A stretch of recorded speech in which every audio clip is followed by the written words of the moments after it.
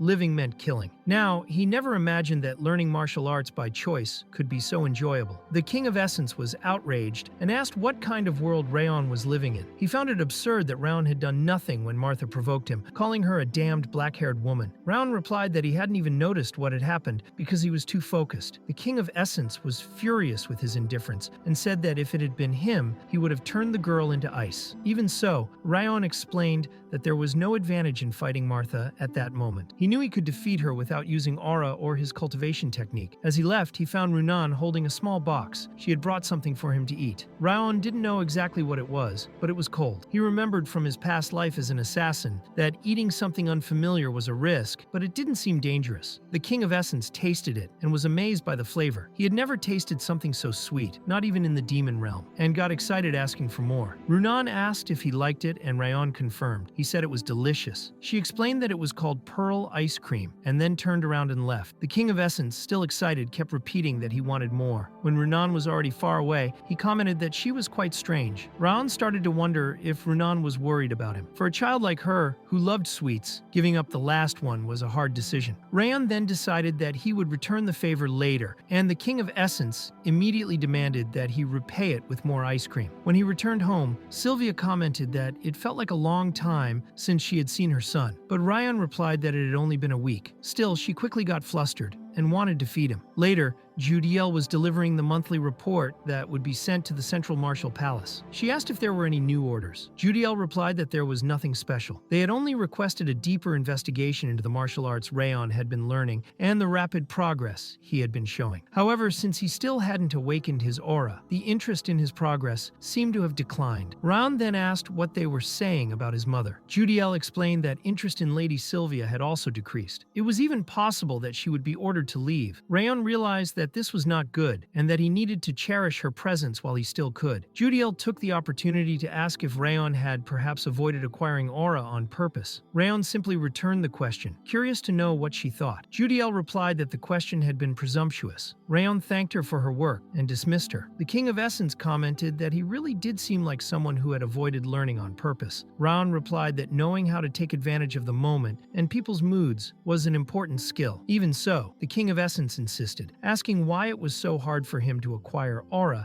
and calling it pathetic. Raion agreed. He said it was pathetic, but that was exactly why he would go back to training. The King of Essence protested, saying he needed rest. How could he train again? But Raion replied that training might help awaken his aura. As he left, he found Rimmer relaxing in his garden. Confused, Raion asked why he was there. Rimmer said he had come to give special lessons, as he would start teaching Raion about his attributes. Later, the two of them were climbing a mountain. Raion asked why climbing a mountain had anything to do with learning about attributes. But Rimmer, as always, told him to stop complaining and be patient. Despite being lazy, his teachings were usually good. As they climbed, Raion kept trying to understand the purpose of that place. Rimmer, however, was thinking about something that still amazed him. The day he observed Raion's cultivation technique through aura perception. Raion's method was on a completely different level from the others. His aura burned like magic. Instead of extinguishing the cold in his mana circuits, it tried to merge it with fire. If Raion managed to complete that technique, Rimmer wouldn't even know how to describe the result. When they reached a spot that seemed good enough, Raion asked why they were in the middle of a forest. Suddenly, Rimmer released his spiritual pressure. He explained that he had longed to use a blade of wind to protect his lord, and that was the feeling he was experiencing now. The attribute he had chosen was wind. Even showing that to a 13-year-old, Ryan showed no fear. He truly was not an ordinary child. Rimmer said he had been able to feel the wind since birth because of his elven bloodline, but Ryan was different. Being human and with frozen mana circuits made things even harder for him. Wind could manifest in many forms: warm, cold, or sharp. Rimmer wished for a blade of wind capable of cutting through anything, and he had achieved it. Now, Rayon had to do the same. He needed to imagine the fire he wished to possess. Rayon commented that they were in the north and that unless they burned down the entire mountain, it would be impossible to find a proper fire. Rimmer replied that if they did that, they would both die, but he guaranteed that he knew the perfect place. They went to a hidden forge where Rimmer was friends with an old blacksmith. As soon as they arrived, the blacksmith commented that the fire had been acting strangely, as if the heat had died because of Rimmer. Rimmer replied that it wasn't a problem since he already expected his sword to fail again that day. He explained that that place was where one could feel the hottest and most passionate fire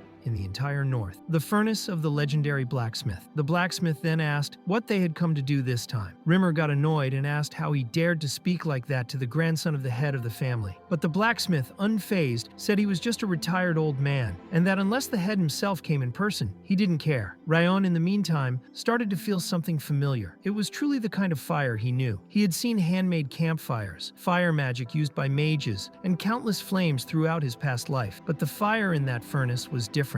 It was warm and welcoming. It was the kind of fire he needed to imagine, the fire he wanted to control. Suddenly, the blacksmith reduced the fire's intensity and introduced himself as Vulcan. He said that if they were expecting courtesy, they should look elsewhere. Rayon was surprised by the name. Vulcan, the legendary continental blacksmith, was known for forging Glenn Sieghart's weapon, the Heavenly Tremor. It had been 30 years since anyone had heard of him, and now he was there, isolated all this time. Rayon respectfully introduced himself, saying it was a pleasure to meet him. Vulcan asked if Rimmer had told him who he was, and Rimmer said no. He had only explained that Vulcan was the former blacksmith of the Sieghart family, but Vulcan corrected him, saying he was an ex-blacksmith. Rimmer said that although he was retired, he had kept that fire burning for more than 10 years. He didn't forge anything anymore. He only maintained the fire, and believed that this was the only place where Rayon could truly feel real fire. So he asked Vulcan to let Rayon stay. Vulcan suggested that he go to the family blacksmith's workshop, but Rimmer explained that place drew too much attention. They couldn't let others see a cultivation technique that was still incomplete. Vulcan asked why not, and Rimmer revealed that Rayon was Sylvia's son. That caught Vulcan's attention, and Rayon politely asked to be allowed to simply feel the fire. That was all he wanted to do. Vulcan explained that he wasn't actually forging anything, just producing charcoal. It was golden charcoal, capable of generating a heat much stronger than white or black charcoal. That was what he had been doing for the last 10 years. He said Raon could do as he wished, as long as he didn't interfere with his work. Raon, happy, thanked him sincerely. Outside, Rimmer spoke with Vulcan and commented that he still had a soft heart. He hadn't expected the old man to agree so easily, and said he would bring him some liquor as thanks later. But Vulcan explained that wasn't the reason. The fire in the furnace reacted when Raon arrived. It became more intense, and the charcoal was ruined by the sudden heat. Vulcan recognized that the power of fire lived in every inch of that boy. Maybe there was a chance that, with him, his old dream could come true. From then on, Rayon spent 7 months visiting Vulcan's furnace. During that time, he constantly reflected on the image of the fire he wanted to master. He finally understood. Although fire is known as the most feared and destructive attribute, once you gain control over it, everything changes. If you are skilled enough, fire can become the most stable and safest attribute. Additionally, Rayon was beginning to awaken the energy of the cultivation of the 10,000 flames, which he still had to master. He remembered Rimmer's words, saying he needed to imagine the fire he wanted to possess. So he thought of the fire needed to cut off Darius's head, and also the fire he would use to return Sylvia to the direct bloodline. These goals were intense, but he realized that if he were blinded by revenge, he wouldn't be able to see what was in front of him. That's why he decided he didn't want a violent fire, but rather a torch that would light his path, a fire that could become his sword, able to overcome any difficulty and never go out, rain or shine. That was the fire he chose. The energy of fire flowed through his body far more powerfully than usual. He could feel the heat of the furnace coursing through his entire body. body. He needed to concentrate, keep the fire within him, and feel it deeply. Maybe that was what they call ecstasy. Now he could clearly see the mental image of the fire he wanted to master. But at that very moment, the King of Essence interrupted, saying it was now his turn. He planned to attack Ryan at his most vulnerable moment when he was immersed in meditation. He intended to freeze him immediately. Ryan realized too late that he had let his guard down. It was the worst possible moment. He had completely forgotten about the King of Essence, who had remained silent for too long. It was clear that the being before him was a demon waiting for the perfect chance to kill him. Not just any demon, but one of the kings of the demon realm. Ryan felt like his body was splitting apart. Breathing became harder and harder. If he moved, he would die. If he stopped using the 10,000 flames technique, he would also die. The only way to survive was to keep concentrating his aura somehow. To live, he had to hold on to that thought, but his consciousness was fading. The King of Essence watched and commented, satisfied that the way Ryan fought for his life was moving. He said he could no longer resist his power. No matter how much Ryan struggled, it would be useless. Soon, body and soul would be his. Ryan began to wonder if all his efforts had been in vain. Maybe he wasn't so different from the old man who burned in the furnace every day. But the King of Essence was determined to fulfill his revenge. That was when Ryan remembered the furnace. In the end, the king had given him the answer he needed. It was all or nothing. If he stood still, he would die. So instead of absorbing the natural mana from the air heated by the furnace, Ryan decided to pull the mana directly from the furnace itself. The fire was hot, powerful, capable of devouring anything. Even so, Ryan pulled it into his body. The King of Essence was surprised and questioned what he was doing. Ryan thought that this was his last chance, like a desperate man. Meanwhile, Vulcan was trying to forge more golden charcoal, but was nearly burned by flames that suddenly shot up. He was so surprised that he noticed the furnace's temperature rising drastically. He had never seen such a powerful flame and wondered what was happening. Then he saw Ryan standing still, and even though he was surrounded by heat, he was trembling from the cold. Vulcan asked if he was okay and why he was trembling so much, but Rimmer appeared and stopped him from getting closer. He said the boy couldn't be touched. Vulcan protested, saying that if things continued like that, Ryan would die. But Rimmer insisted that there was nothing they could do. Even the slightest external interference could kill him. Vulcan understood and asked if that coldness was coming from inside the boy. Rimmer confirmed it. The slightest touch would ruin everything. Thinking to himself, Rimmer hoped Ryan wouldn't die because he was giving everything he had in one final attempt to live. The King of Essence ordered him to stop. He said there was no more hope, but Ryan remembered his past life, when he died without being able to do anything. He was tired of that. He had died in vain, without even being able to close his eyes. He wouldn't make the same mistake in this life. The furnace's temperature rose uncontrollably. Vulcan warned that it was about to explode, unable to withstand the sudden heat. Rimmer, watching, noticed that all the mana from the furnace was gathering in a single point. He realized that Ryan was absorbing all that mana. After a powerful struggle against the King of Essence, Ryan finally managed to seize the fire mana. This caused a huge explosion inside the furnace. Rimmer, startled, asked if he was okay. As he approached, he saw Ryan standing with a golden aura surrounding him. The system then announced that he had learned the technique of 1,000 flames. He had reached 2 stars due to the extreme heat. He gained resistance to the fire attribute. 2 strands of the ice curse had melted. His low energy disappeared, and the melted ice coagulated, creating the trait of freezing aura. Ryan's freezing aura reached 2 stars due to the powerful ice of fury. He thought things had turned out much better than he expected. He was about to awaken and hadn't imagined he would gain so much from that situation. The system informed him that he had endured the Fury's trials, and as a reward, all his attributes had increased by 3 points. Ryan found it impressive. In just one moment, he had achieved something that would normally take years. The King of Essence, furious, said it was absurd and asked who the hell he was. Ryan's mind had always been on the verge of collapse, so how had he survived such a miserable situation? Ryan had already warned that the king's plans wouldn't work, but even so, he admitted he had nearly died during that attempt. Now he had to be careful. The only thing he was sure of was that no matter how close the King of Essence got, he was still an enemy and could never be allowed to discover his weaknesses or secrets. Vulcan approached and asked if he was alright, if he had managed to reach his aura. Ryan replied that he had, and thanked him and his furnace. He apologized for breaking the furnace, but Vulcan said it was no problem. The important thing was that he was alive. A furnace could be rebuilt, but something caught Vulcan's attention. 3 perfect bars of golden charcoal had formed there. At that moment, Vulcan remembered the past. Many people had mocked him, saying he should be content working with furnaces, wasting his life trying to create golden charcoal that didn't even exist. They said it was just a legend, but now, right before his eyes, that charcoal was there, perfect. Vulcan said Ryan wasn't the only lucky one that day. Golden charcoal was more powerful than white and more durable than black. Thanks to Ryan, he he had finally managed to forge it after decades of trying. Each time Rayon trained there, the furnace heat increased. His breathing attracted even more flames. The heat spread throughout the entire place. Even though he was just a blacksmith who had spent his life with a hammer in hand, Vulcan knew exactly what had happened. It was all possible thanks to Rayon. So he asked what the boy's life goal was. What kind of swordsman did he want to become? Rayon replied that he wanted to become a swordsman who never gives up, no matter the hardships or enemies he faced. Vulcan, surprised by such words from a child, said it was an admirable goal. He said that in 3 or 5 years, Rayon could have his sword. When he felt ready, he should look for him. He would keep the 3 golden charcoals for that special day. Rayon asked if he would really make a sword for him, since he had heard that Vulcan was retired. The blacksmith replied that sometimes people come out of retirement for a while, and he asked Rayon not to die before that day came. After they parted, Rimmer watched everything from afar. He thought about what could have happened, but in the end, Rayon had gained his aura. His talent for making others worry was truly remarkable. Rimmer commented to the patriarch that he had gone there every day, concerned about Rayon, and now he finally felt relieved. But Glenn, the patriarch, replied that he hadn't gone there out of concern. Rimmer thought maybe it was just the heat from the furnace. But even so, he was impressed by the purity of Rayon's aura. He had stabilized his aura, and his talent was unbelievable. Glenn added that it wasn't just talent. Rayon had turned hardships into advantages. Later, in the 5th training hall, Runan waited for Rayon's return. Everyone was saying he had disappeared for months and hadn't managed to get his aura.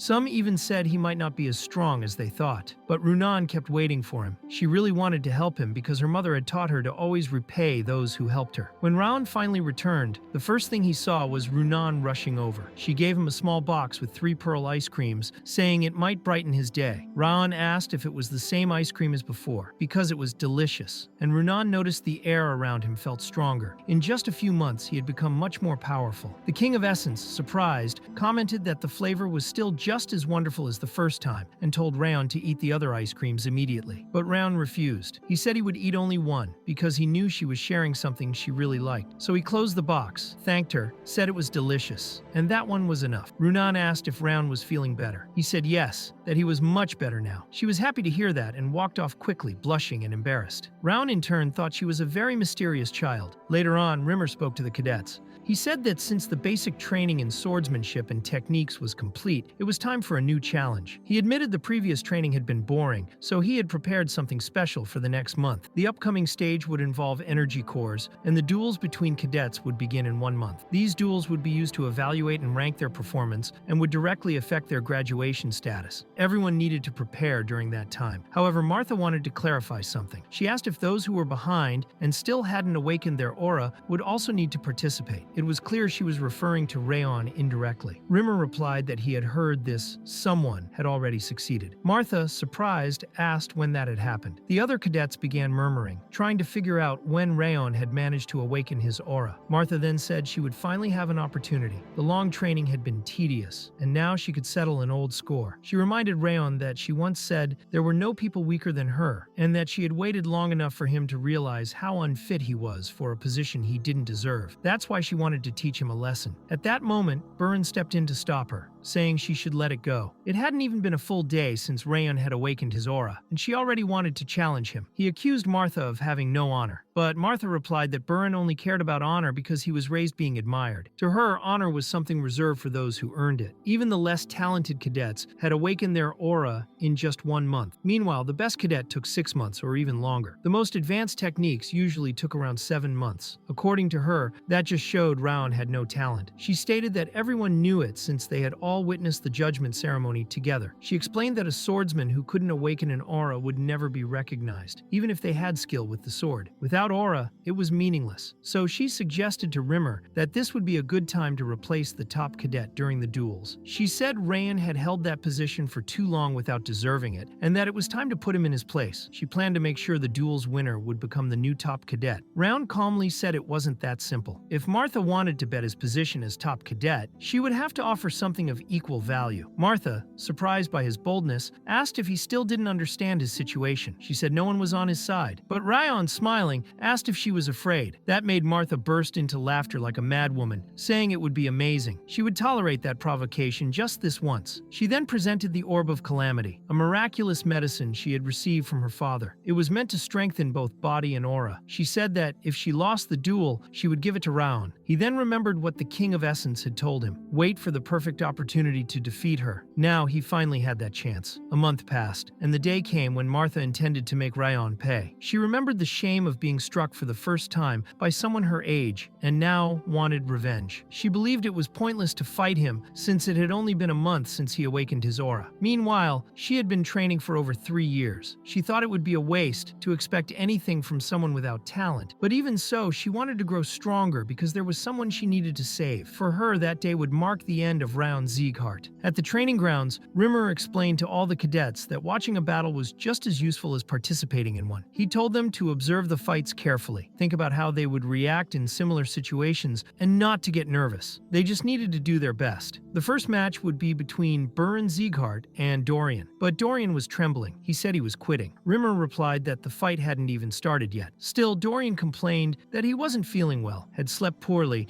and was showing signs of a cold. The King of Essence, irritated, said that if Dorian were his subordinate, he would have already taken his head off. Ron found the reaction predictable. Rimmer encouraged Dorian to at least give it a try. He said that even in defeat, he would certainly learn something. Dorian agreed, but was completely defeated. When he fell, he gave up. Rimmer told Buren that he needed to learn to control his emotions. If he had done that, he could have won in just 5 moves. Buren replied that Dorian's behavior irritated him too much. Rimmer asked why Dorian kept running, even though he knew how to fight, and if he had fought seriously, could have lasted much longer. Dorian only apologized, saying he was too scared and nervous. Next, the upcoming match was between Runan and Crank. When the fight started, Crank was the first to charge, but Runan barely had to move to counter his attack. She disarmed him easily as if it were nothing. When his sword flew out of his hand, Rimmer ordered the match to stop. He said Crank was still too nervous and needed to learn how to relax while holding a sword. He praised Runan's counterattack, but said she could have used more of her aura. The day continued with other duels until the most anticipated moment finally arrived, the last match between Ryan and Martha. Expectations were high, and people said Martha seemed especially irritated. On the battlefield, the two began exchanging frantic blows. Martha tried to apply constant pressure, but Ryan's counters and dodges prevented her from gaining control of the fight. He managed to force her to retreat, and she had to dodge a strike that could have hit her directly. Martha admitted she didn't expect him to stop her sword. She acknowledged his talent, but said it was only with the sword. According to her, someone like him, who barely had any aura, had no future. Then Martha summoned her brown-colored aura and came down with a powerful strike. Ryan blocked it with difficulty but managed to hold on. Even so, she was surprised. She asked how long he could endure in that state. She believed aura relied far more on natural talent than swordsmanship, and someone like Ryan, with such little aura, could never defeat her. She warned him that if he kept going, he could end up with broken bones. But right after that, she was forced to block a powerful blow from him. Ryan replied that she talked too much about talent, something common in the family. Martha said she knew how much that must irritate him since he had no talent at all. That was why she wanted to show him what true talent looked like. But Ryan said he would show her something too. He wanted to prove that there was something more important than talent. Then he summoned his golden flames. Even Martha was impressed when she recognized it as the Thousand Flames technique. It was the first flame, and she realized it might be dangerous, understanding that it was not an ordinary flame. They were frighteningly beautiful flames, but she didn't let herself be intimidated. Determined to take the fight seriously, Martha activated her most powerful technique, the Supreme Meteor Point, concentrating all her aura into a single spot. Her aura darkened and became even more intense. Ryan thought it was impressive that she could use that technique at such a young age. He knew she intended to finish everything with one strike. Martha admitted he was truly strong, but guaranteed that he wouldn't be able to block that attack. Their swords clashed with all the power they had gathered, and the impact was so intense that the ground cracked. An explosion erupted around them, raising dust and wind. When everything settled, one of the blades was broken in half, and Martha was lying on the ground. The other cadets wondered if Ryan had really won. They were surprised by what he had done. Looking at her unconscious, Ryan noticed that even in that state, she had not let go of her sword. He thought that she had something even more valuable than talent or technique, an admirable mental strength. Later, Rimmer was reporting everything to the head of the family. He said Raon's victory over Martha had been complete, even though she had trained her aura for 4 years. It was unbelievable. Glenn, the patriarch, commented that the flames Raon used were beautiful, as if they had come from a burning garden. But he also warned that strength cannot be measured only by appearance. Everyone in the family knew that. For that reason, he asked Rimmer to guide Raon so that he would not become arrogant from the victory. Rimmer asked about Martha's condition. He said she was fine physically, but the real problem was the psychological shock. He hoped she would overcome it with time. Later, Raon was planting a flower. The King of Essence mocked him, saying he was hurting the flower and should plant it properly before he froze it. Raon told him to stop pretending since he couldn't do anything useful at the moment anyway. The King of Essence remarked that with such absurd elemental resistance, anyone else would have died already. Raon then reflected on the night after his victory over Martha. The miraculous medicine he had received as a reward greatly increased his attributes. The Ring of Fire reached the 4th star, and as a result, his strength, agility, and energy increased significantly. His previously worn-out body recovered. His low sensitivity also vanished, and the frozen flower senses advanced to the 2nd star, meaning his senses were now 20% sharper. All of Raon's efforts up until now had only been truly effective because of the medicine. Many things improved, but the most remarkable was his 4-star water resistance. Thanks to that, the King of Essence's attacks no longer posed a threat to him. Raon went to the garden because it was his last day of rest. However, the King of Essence said he needed to dig a bit deeper, even if he didn't really know what he was doing. Raon wondered if he truly had to deal with gardening lessons, but the King of Essence explained that he needed to use his hands carefully to avoid damaging the roots. Raon grew curious, noticing how much the king seemed to know about gardening. The king then revealed that, back when he was in the demon realm, he filled his garden with ice flowers. The demons who saw it revere him to this day. Suddenly, Martha appeared in the garden with a serious expression and remained silent. Raon noticed that she wasn't there to fight and asked why she had come. He thought she had already matured, but she was acting like a child, even though that wasn't the most important thing at the moment. Soon after, Martha said she wanted to fight him again. Raon found it pathetic that she still hadn't accepted her defeat, but Martha replied that it wasn't about that. She simply didn't understand how she lost and wanted to figure it out. Raon asked what he would get in return, explaining that it was common for the loser to bring a gift when challenging the winner again. Martha said that made no sense since it wasn't a paid match, but Raon insisted that in his case, it was necessary. She realized he didn't seem willing to fight and asked what she should do then. Looking at the blooming garden, Martha thought of stepping on the flowers to provoke him, imagining that would anger him. She commented that he must really like those flowers, but Raon replied that he didn't. In fact, he didn't even understand why people liked them so much. He was only tending the garden for his mother's sake. Hearing that, Martha gave up on the idea and said she was leaving. But at that moment, Sylvia appeared. She said she didn't know where Raon was and asked who the girl was. She wanted to know if he had made another friend during training. Martha recognized Sylvia Sieghart, the woman who had abandoned her position in the family for a man and later returned to protect her son. She was someone who stepped on her pride to protect the one she loved. Sylvia remarked that, because of the black hair, it could only be Martha, and said it was a pleasure to meet her. Raon, however, said she was not his friend, nor anyone important, and walked off saying he had other things to do. Sylvia cheerfully said she just wanted to talk with her son's friend. She mentioned hearing about their duel and asked if Martha was all right, showing concern. She also said she had heard that Denier had brought a very talented child, and in addition to that, she was beautiful. Sylvia said Martha was both pretty and gifted, a lucky combination. She then asked what brought her there. Embarrassed by the compliments, Martha said she had only come to talk a bit with Raon, but was now leaving. Sylvia insisted, saying she should stay for dinner. She couldn't let her son's friend go hungry. Martha was so flustered that she couldn't even answer. Later,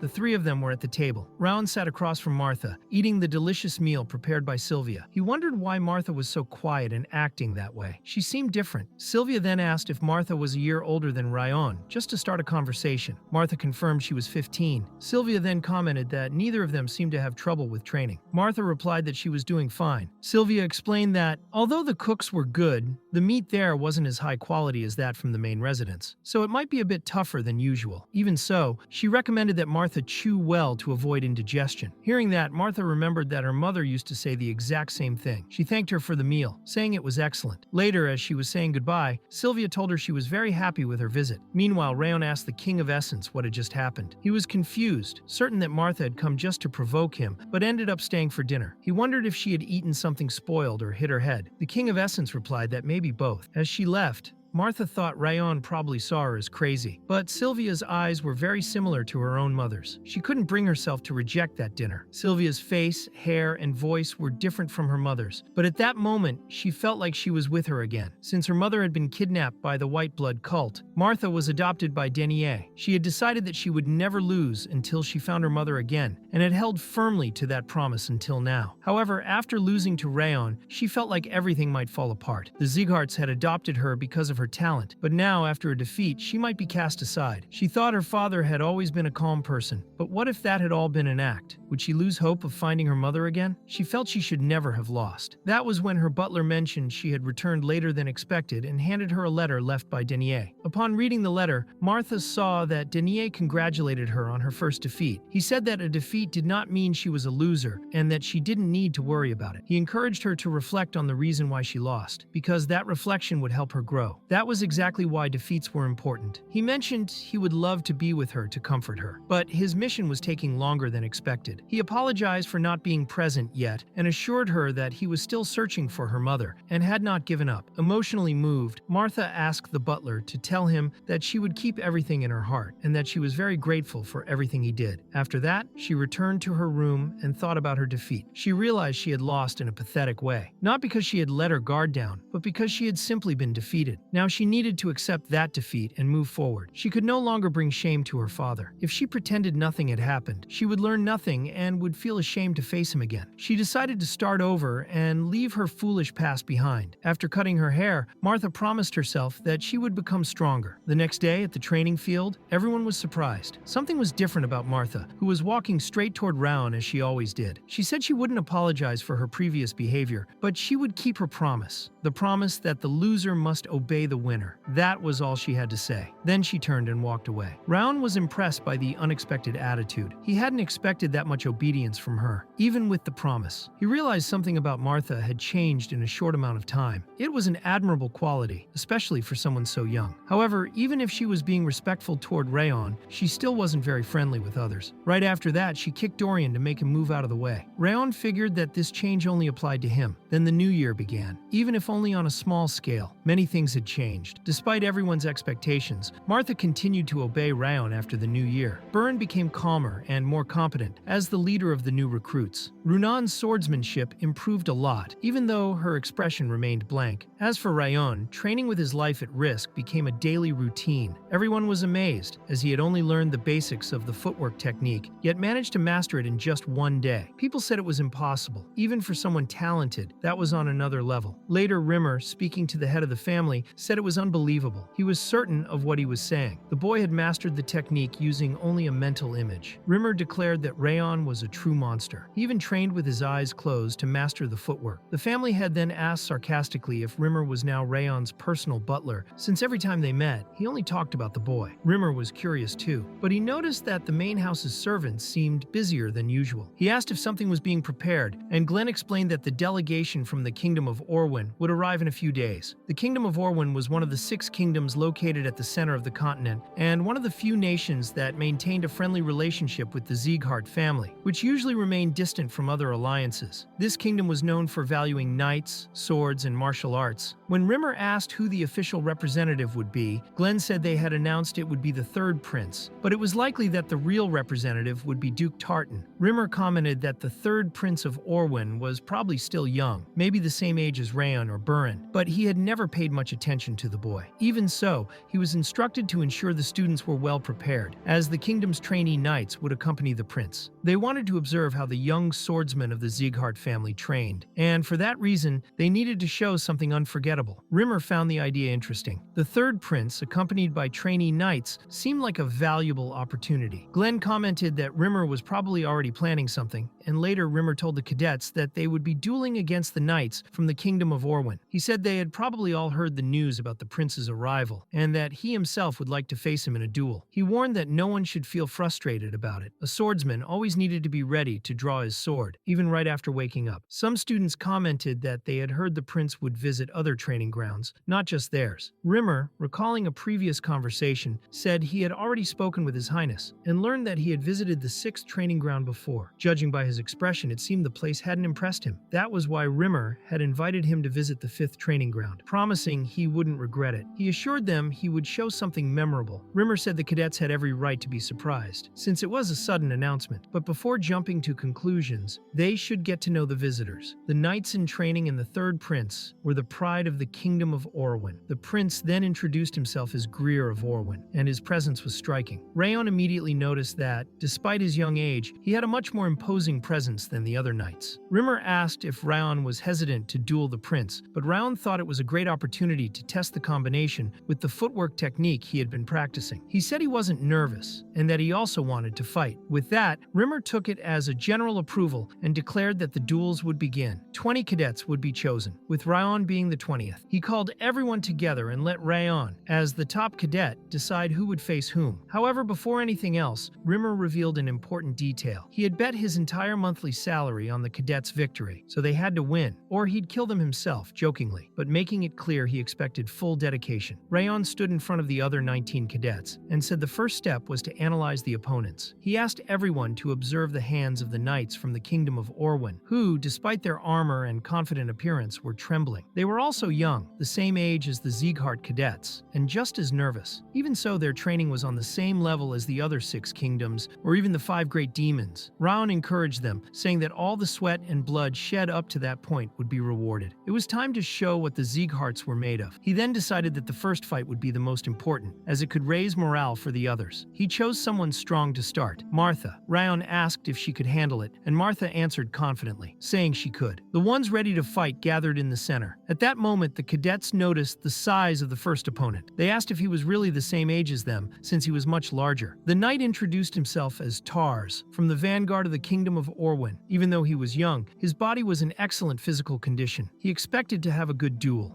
The 3rd prince was watching everything closely and seemed quite impressed. He believed that Martha was overwhelming her opponent with crushing strength. He thought the swordsmen from the 2nd training ground were truly powerful, perhaps even comparable to royal knights. That was expected from someone of the Sieghart family. However, he also noticed that the 6th training ground was disappointing. Although well trained, they seemed weaker than even the knights of the house. Still, it looked like the best talents had been there from the beginning. Meanwhile, Tartan was speaking with Rimmer. He said he had visited him and invited him to the 5th training ground. He wanted to understand the purpose behind that. Rimmer explained it was a good opportunity for safe duels among talented youths, which could be more effective for their growth. Tartan replied that it was hard to believe someone once known as the Blade of Light would now think that way. Rimmer then suggested he could return to his former personality and turn it all into a bet. Tartan agreed and asked what the conditions would be. Rimmer explained the winner would be rewarded after 20 rounds. Even so, Tartan suggested it would be more interesting to bet while watching the knights in training, since they had been raised as an elite. He asked if Rimmer believed he had a chance to win. Rimmer replied that he had a lot of faith in himself, but also trusted his students. Martha, using very powerful blows, drove her opponent into the ground. She broke his sword in half, and using the hilt of her own sword, threw Tars far away. That's how she won the duel. Runan thought it was all a bit absurd, as she expected Martha to lose efficiency after her previous defeat. However, Martha had become even stronger and faster. Martha, in turn, was frustrated with Tars, and commented that it was pathetic he hadn't fought seriously from the beginning. Rayon was watching everything, and found it interesting. The spirit of Redcrest found no enjoyment in it, calling it a battle between ants, and labeling it boring. Raon replied that even ants grow over time. The King of Science, who came from the demon realm, remarked that he made young demons fight each other, and they were all better than those cadets. Before he could continue, Raon punched him and said it was interesting to him. The duels continued until the 18th match between Runan and Adelia. Adelia revealed that she didn't like Runan's empty eyes and activated her flaming aura. In response, Runan used her freezing aura, as she didn't like fire. When their swords clashed, they seemed evenly matched. The arena was covered in smoke, and Runan used the distraction to move behind. She thought she had struck Adelia, but it was just an illusion created by the mist. Soon after, Runan appeared behind her real opponent and subdued her with her sword, winning the duel in a matter of seconds. After the victory, she simply ignored Adelia and went to sit next to Rayon, asking if he had watched her fight. Rayon praised her performance, saying she had adapted well to the movement technique. Rimmer announced that there had been 9 victories and 9 defeats, which made everything more interesting. Then the 19th duel began between Burin and Saren. Saren introduced himself as a knight in training, while Burin identified as a cadet. Raon noticed that Saren was truly strong, perhaps the strongest of all, except for the third prince himself. When the duel began, the two seemed balanced in strength. Burin felt that Saren's strength was close to Dorian's, and knew that if he wasn't careful, he could lose in seconds. On the other side, Saren was probably thinking the same. In the next moment, their blades clashed and both broke. The audience commented that, with both swords destroyed, it was clearly a draw. Rimmer confirmed that the 19th duel had ended without a winner. Rayon praised Burin, saying he had done well, since his opponent was truly strong. Burin, however, said that didn't matter. He believed he could have won, and that he was fighting for the Sieghart name. Raon reassured him, saying he would win the final duel himself and protect the family's honor. The last match would be between Raon and the student of the third prince. Upon seeing him, Greer commented that he could barely sense anything from that boy, and asked if he was from the direct bloodline. When he found out he wasn't, he thought he'd rather face any of the 3 previous opponents. He then made a suggestion to the instructor, asking if he could duel the 2 girls who had just fought, claiming they might still have energy for another match. Rimmer answered that yes, the extra duel could happen, but only if Greer won the current match. Greer didn't care. He thought it would be quick and easy, and that he wouldn't even need to use aura against that boy. He wanted to save his strength. However, Tartan was already starting to sweat. He wondered what kind of monster that boy was. For Rimmer, Rayon was almost unnoticeable due to his weak presence. Even so, he commented that the Duke seemed to have a good eye for recognizing that. He suggested the Duke should warn the third prince, since he clearly hadn't noticed anything. It seemed like he didn't believe in Rayon's abilities. One day, the prince would become the future of the kingdom of Orwyn, but until now, he had never experienced defeat. Tartan believed this environment was ideal for him to learn an important lesson safely. Even so, he acknowledged that Greer wasn't weak. Even if Rayon was a genius, winning wouldn't be simple. Rimmer, on the other hand, didn't think the same. He asked Tartan if he wanted to make another bet. Tartan joked that he was addicted to it. Rimmer replied that this one was simple. If Rayon defeated the prince within 5 strikes, he would win a high-quality craft beer. Right at the start of the duel, Rayon used his flame aura. With a single strike that completely broke through Greer's defense, he hit him in the abdomen and ended the fight. Rimmer, watching, commented that it looked like it was already over. Not even 5 strikes were needed. Greer, on the ground, reflected on what had happened. He realized he had underestimated Raon. Now he understood why he was the last to fight. He was, in fact, the strongest. Tartan, observing, questioned whether that boy was truly just a student. His footwork and swordsmanship were nearly complete. Rimmer explained that's why he had bet on his victory and said he would now reserve an expensive spot to enjoy his drink. But Greer did not accept the end. He said it was not over yet. He claimed he needed to show his true abilities and that he would have won if he had used everything from the beginning. Martha, watching from afar, mocked him, saying he was acting like a little dog barking after losing. She asked how someone who was supposed to be a prince couldn't acknowledge his own defeat. She also said he was just like someone she knew. Despite that, she stated she was being kind for now, and told him to leave the arena since he had lost. Another knight approached, and warned Martha to be careful with her words, reminding her that he was the prince. But Martha replied that she was also royalty, from the direct bloodline, and questioned why they had to be so formal. Rimmer interrupted the discussion, and said that was enough. Everyone now wanted to hear Rayon's opinion, since the final decision was his. Rayon replied that there had been a bet tied to the battle, and since the duels were already over, there was no reason to keep fighting. However, the prince himself admitted defeat. He said he had misjudged his opponent and completely underestimated him. Ashamed of his attitude, he bowed and humbly asked for one more chance. He wanted to fight Rayon again. Rayon had not expected that request. He had thought the prince was just arrogant, but was surprised to see him acknowledging his mistakes and even lowering his sword. In the end, Rayon agreed to fight one more time. Both prepared in the arena. Greer was determined to give it his all. He admitted he had been arrogant and hadn't realized how skilled Raon was. Now he would unleash all his power. When he released his aura, everyone around was amazed by its intensity. The Duke, watching, asked if that was the technique he intended to use. Greer replied that there was no time to hold back anymore. He would fight with everything. Meanwhile, the King of Science complained, saying Greer was a fool. He had no idea that Raon was also hiding his true power. He commented that Greer might have more aura, but Raon's was far stronger. Curious, he then asked what the new bet would be. The conditions were simple. If Raon defeated the prince, he would gain 4 points in all his attributes. If he lost, his rage would increase by 10 points. But Raon was already ready. Greer launched the first attack with great speed. Their swords and auras clashed violently, creating an explosion of energy. Greer was far more aggressive now, but Raon was able to block his strikes. Even with Greer going all out, Raon didn't retreat. In fact, he didn't even seem like a genius. He looked like a monster. That was exactly why Greer was using everything he had. Raon analyzed the movements and recognized that the technique Greer was using was probably a secret passed down only to the successors of the Kingdom of Orwin. The energy it released confirmed that. He concluded that the prince would use all his strength on the next strike, so Raon prepared too, channeling his flames. Greer announced he would attack with everything he had, but Raon had already memorized all the sword styles used by the prince. Then he activated his own technique, the 100 Flames, starting with the first flame, Cycle of Flames. The golden flames that appeared left Greer impressed. Even so, he still had one last technique. The two then clashed with their most powerful strikes. The energy released by the clash could be felt from afar. The exchange of blows was intense, fast, and without a clear winner. The battle was fierce. Even so, Greer started to overwhelm Raon's aura. Greer still seemed to have the upper hand, but Raon's strike was so powerful that it broke the prince's sword blade. At the same time, his aura also shattered. He had not known that Raon could reflect energy like that, and because of it, he was defeated by the final blow of the first flame. The winner of the duel, once again, was Raon Sieghart. Greer admitted that he was stronger and faster physically, but he realized that Raon was far more strategic. He had used a footwork technique to counter his aura and had outsmarted him. Impressed, Greer remarked that the world was truly vast and thanked Raon for everything he had learned from the duel, sincerely admitting defeat. Raon replied that he had also learned a lot and that it had been an excellent fight. Curious, Greer asked Raon's age. Raon replied that he had turned 14 that year. Surprised, the prince admitted he had lost to someone younger than him in every way. Then he handed Raon a gift, a plaque as proof that the third prince of the Kingdom of Orwin, Greer, owed him a favor, no matter what it was. Raon, surprised, asked why he would give something so valuable. Greer answered that, even though he had lost, Raon had opened a new path for him. He felt as if he had been enlightened by that defeat. He said it was a blessing to have fought someone like Raon Sieghart. He was sure they would meet again, and hoped Raon would keep walking his own path. Greer said it would be fun trying to catch up to him. Smiling, he admitted to Rimmer that he had lost the bet. Then he told the Duke they needed to return, as he would take immediate action. As he stepped down from the platform, Raon reflected. In his past life, he considered it a blessing just to complete a mission, even without receiving anything in return. Now he was being rewarded for simple things. It was a strange feeling, but this new life kept surprising him in many ways. Later, Greer had a conversation with the head of the Sieghart family, Glenn. He said he had learned an important lesson from that duel. He mentioned that he used to think he was the best, but Raon had made him reflect as if he were a veteran swordsman. He had faced many duels across the 6 kingdoms, but it was the first time he had met someone like Raon. Even though he was younger, Raon had been the one to teach him a valuable lesson. That's why Greer declared he would return in the future, because now he wanted to train both the body and the mindset he saw in Raon. Glenn replied that Greer should thank the king on his behalf for the letter he had sent. After that, the group left for the Kingdom of Orwin. During the trip, Tartan started a conversation with Greer. He mentioned that Greer had revealed his secret skills, even using a sword technique passed down only to royal heirs, and that by doing so against Raon, he had gone too far. He said it was important to keep certain powers secret. Greer admitted he knew that, but acknowledged that he had gotten too excited. Tartan also criticized him for giving the plaque to Raon, but Greer defended his decision. He said that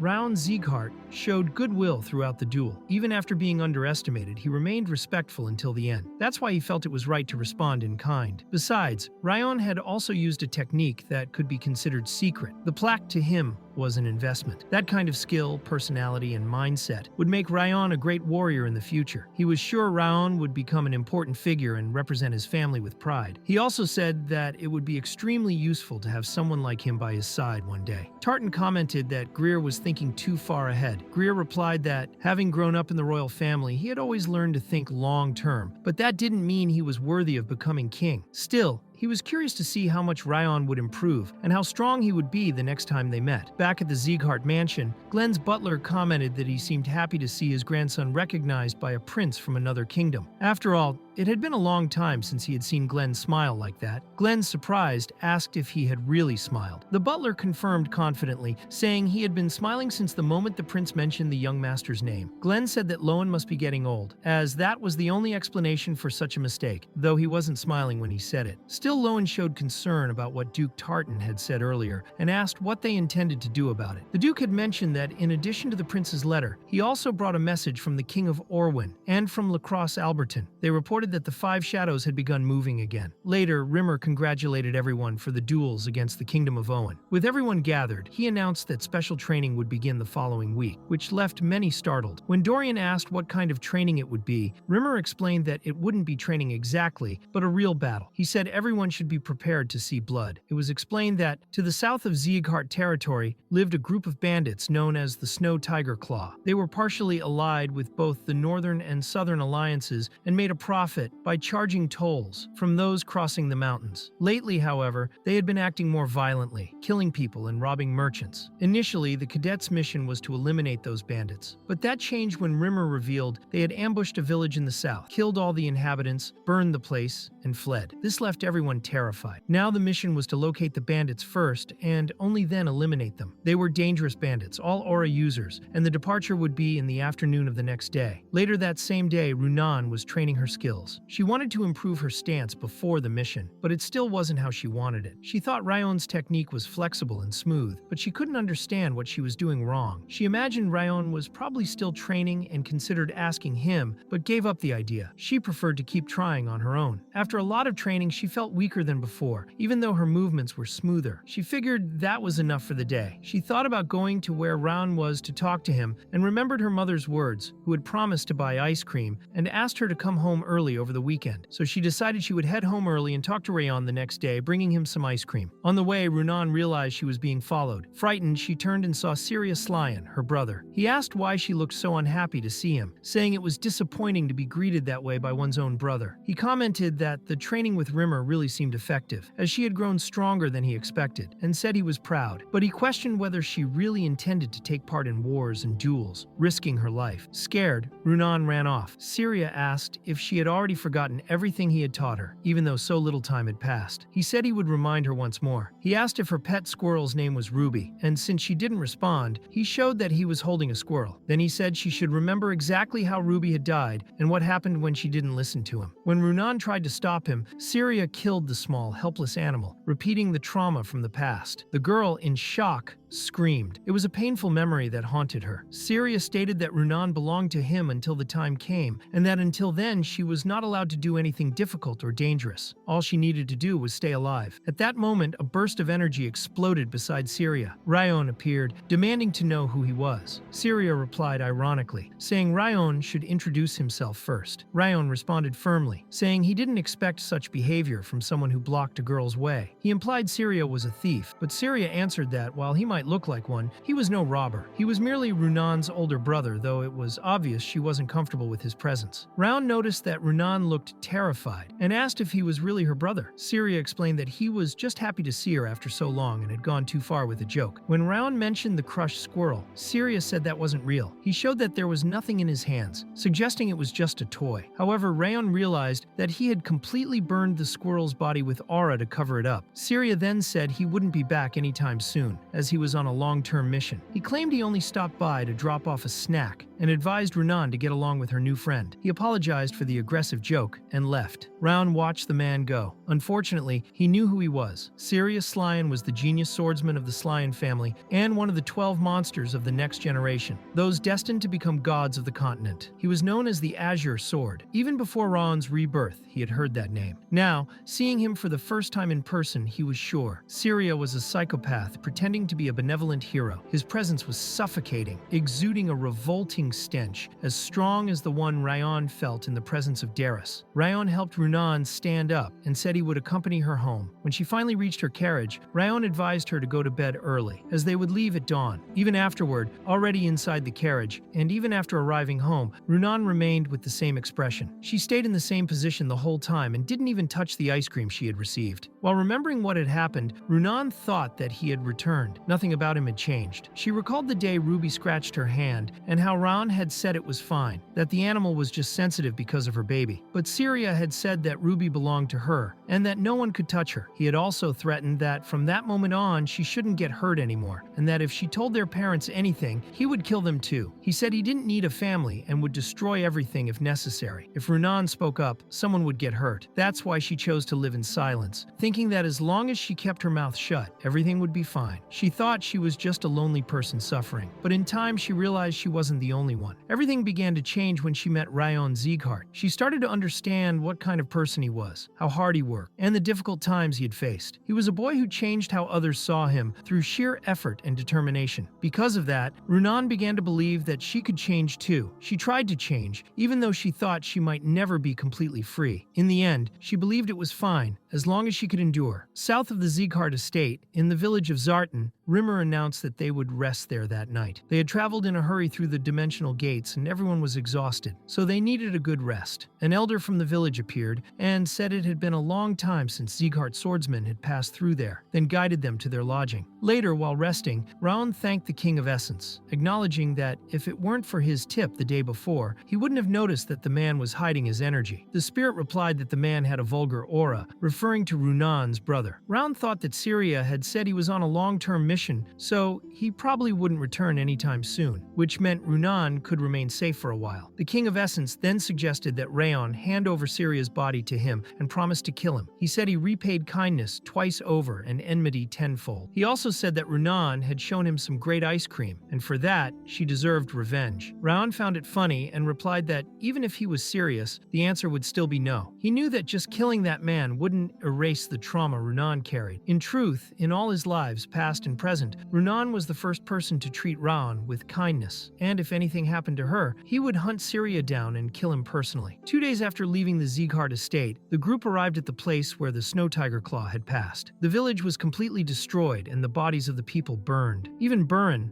normally calm, was visibly shaken by the scene. Raon thought it was horrifying, with throats cut before being burned, a cruel massacre. Martha, on the other hand, showed no reaction upon seeing the corpses, as if she had witnessed scenes like that many times before. Worried, Raon searched for Runan and found her in shock, staring at one of the bodies. Rimmer explained that the terrible scene had been caused by the bandits of the Snow Tiger Claw, and that everyone should engrave that sight into their minds, never forgetting it. He warned them to always be ready. Rimmer presented a special whistle, saying that it did not emit an audible sound even when blown, and only those trained would recognize its signal. If something dangerous happened, they should use it, and the instructors would intervene immediately, as their swords were merciless. Still, he recommended that before using the whistle, everyone should try to face the enemies on their own without hesitation and make every effort in battle. If they had a chance, they should decapitate their opponents. Then the cadets had to split into groups, led by the most capable among them. Since Rayon was the strongest, he organized the formations. By his side, he called Runan, who was still shaken by memories of Syria. She recalled how he had warned her not to do anything dangerous, saying she only needed to stay alive until the day he called for her. If anyone hurt her, he promised to kill them all. While forming his strategy, Rayon analyzed the terrain around them. He observed the peak of Mount Ruthin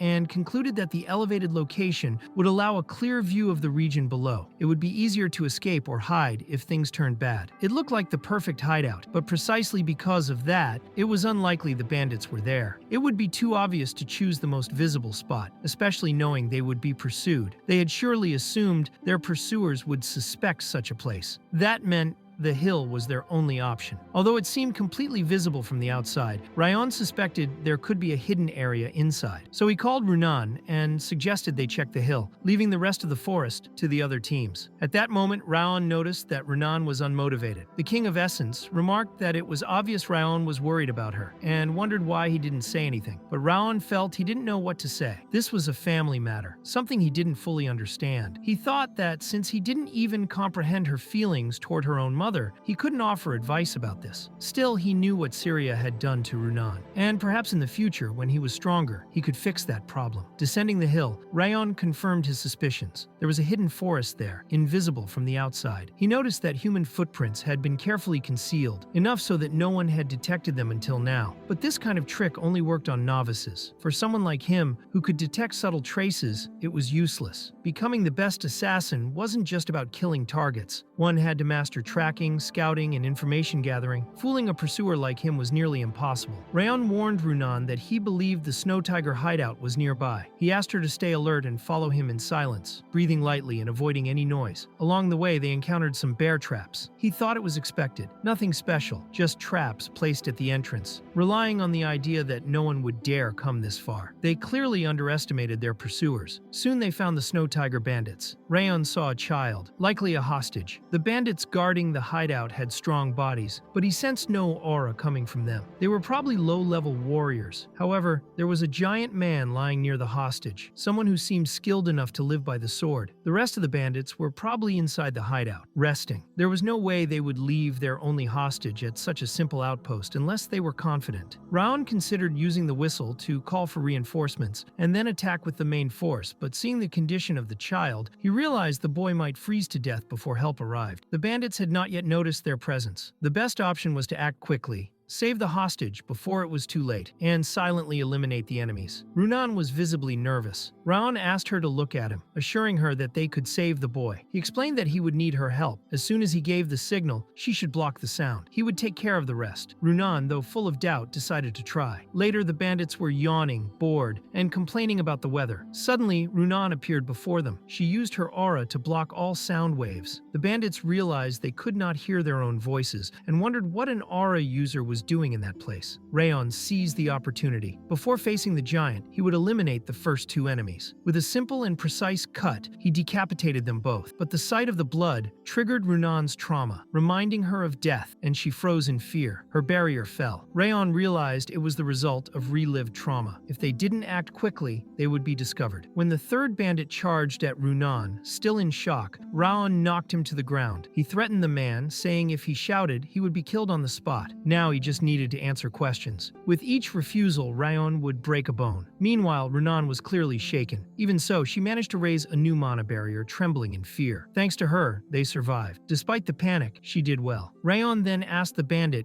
if he was part of the Snow Tigers, and he confirmed it. He said there were 39 bandits total, scattered through the forest. Rayon asked if there were more hostages, and the man said yes. Besides the child, there was another person trapped inside the hideout. The rescued child revealed that the other hostage was his sister and begged for her rescue. Runan then replied firmly, saying they would save her, and he didn't need to worry. Rayon said that Runan should not make promises so hastily, but she insisted, affirming that they would rescue the boy's sister. Rayon explained that it was possible to defeat the bandits, but that if they wanted to safely rescue the hostages, the best course was to call for reinforcements. There were 39 enemies in total, including the leader of the Snow Tigers, and that made the situation much more dangerous. Runan asked if she should use the whistle, and Rayon confirmed that it was the right time. Even blowing the whistle with force, Rayon heard absolutely nothing. However, the bandits did hear it. They recognized that it was a silent alarm. Rayon wondered if they had ears trained enough to detect it, since even he, with his heightened sensitivity, had not been able to hear a sound. To try to control the situation, Rayon grabbed one of the bandits as a hostage while Runan held onto the boy. One of the older bandits asked how someone so young had managed to get there and cause so much damage. He also wanted to know who Rayon had called with that whistle. Rayon replied that it was none of their business and proposed a trade. He would hand over the captured bandit in exchange for the child. The old man scoffed at the offer, saying that the man had no value to him, unlike the child. He stated that if Rayon did not want to see the boy die, he should lower his sword. Understanding the threat, Rayon told Runan to turn around and wait for his signal. Then he slit the throat of the bandit he held, and taking advantage of the distraction, killed the one behind the child. He asked Runan to create a snowstorm immediately. Using her aura, she covered the entire area in a freezing mist. Rayon passed through the mist unnoticed, grabbed the child, and ran to a safe location. By the time the bandits realized he had escaped with the hostage, it was too late. They shouted that they would hunt him down and kill him. Later, Rayon had hidden the two children safely and told Runan that they had fainted, likely from the cold. Escaping with them in that condition was risky, and there were still many bandits nearby. Even so, it was possible to defeat them all. He asked Runan to protect the children there. It was then that Runan noticed Raon's arm was bleeding. He said he was fine and would get rid of the bandits as quickly as possible before returning. Crying, Runan tried to stop him. She said it was dangerous to fight while injured, that the instructors would soon arrive, and all he had to do was wait. Rayon crouched down to speak to her. He said the battlefield was real, even for young trainees and swordsmen like them. The scariest thing was not fighting while hurt, but being paralyzed by fear, unable to act. Those bandits had committed terrible, unforgivable crimes. He was sure that among the dead were people who had tried to protect their village, who had fought until the end for those they loved. As Sieghart swordsmen, they could not close their eyes to the deaths of the innocent. It was their duty to carry out their missions to the end and honor the will of those who had been sacrificed. He said he didn't know what Runan's brother Syria had done to her,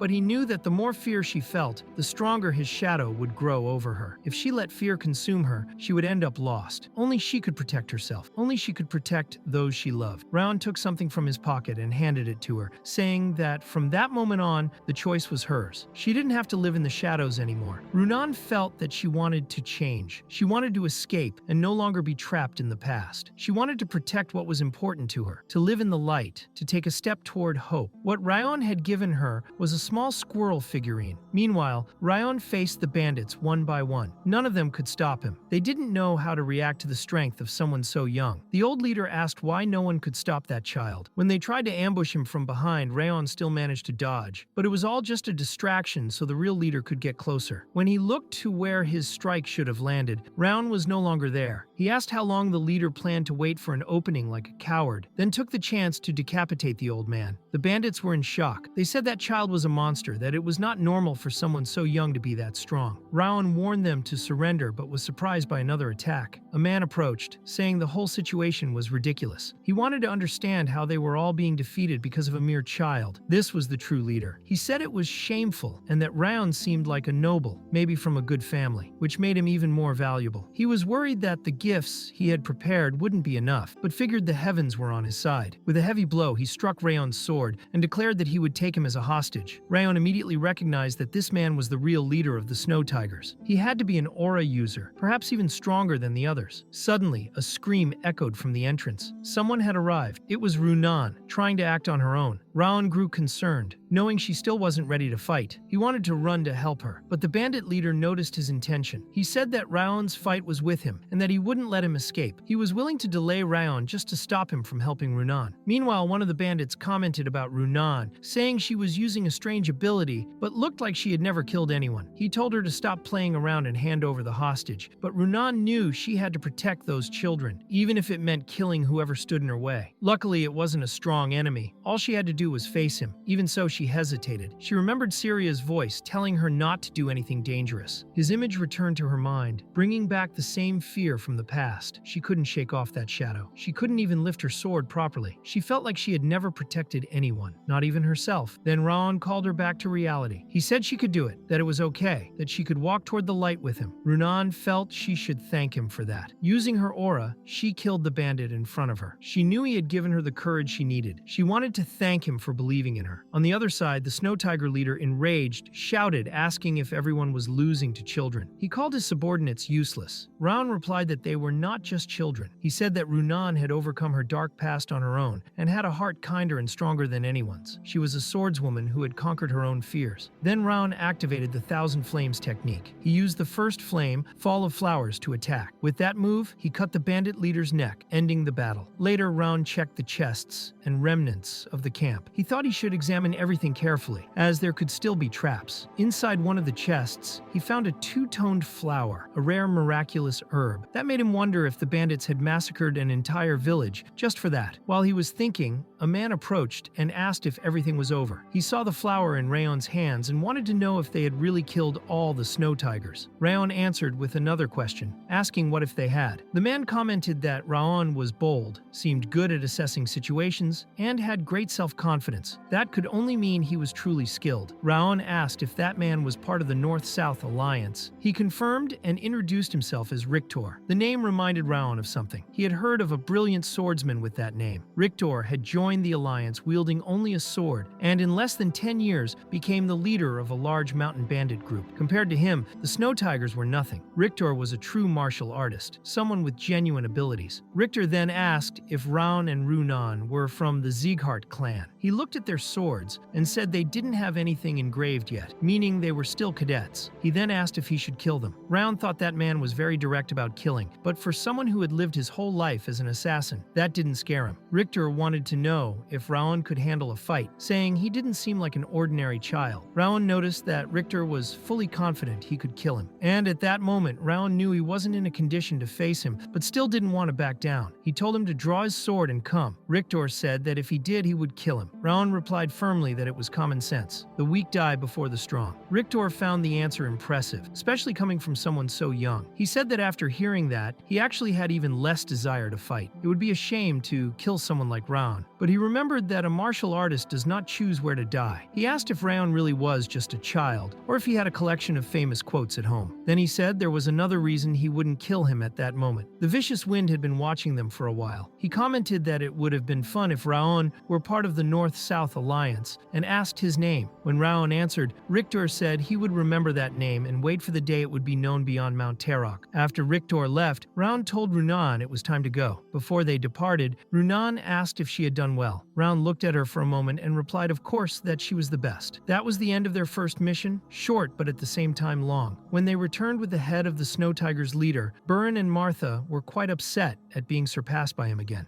Rimmer comforted the other students for not doing so well and seemed to be trying to give advice. The King of Essence, as always, took the chance to boast, almost making Rayon's ears bleed. The rescued children had lost their parents during the attack. The Sulian family decided to take them in, and the children seemed happy with it since they quickly became attached to Runan. After returning from the mission, Runan and Rayon were summoned by Patriarch Glenn Sieghart and rewarded for their accomplishments. Raon was surprised to be praised directly by him, and even more surprised when he returned the bicolored flower, and the Patriarch told him to keep it as recognition. Even though it was a miraculous and extremely rare medicinal herb, it was given to him as a symbol of merit. After that, when he got home, it was Dorian who opened the door. Raon asked why he was there, and Dorian explained that he had finally returned home. He said it was Sylvia herself who called him to tell her everything that had happened during the mission. Raon asked if he told everything, and Dorian, excited, replied that yes, he had shared the whole thrilling story. Raon immediately worried, thinking that idiot had made a mess. As expected, both Sylvia and Helen were extremely worried. Rayon feared Sylvia would get furious upon finding out he had volunteered to face the bandits. But to his surprise, she just hugged him tightly and said he had done a great job. She asked if he really thought she would be angry. Rayon said she always told him to be careful with everything. Sylvia explained that the first patriarch drew his sword to protect the weak. Legends said he always extended a hand to those in need. The Sieghart clan continued to fulfill that mission, and her dream had always been to become a swordswoman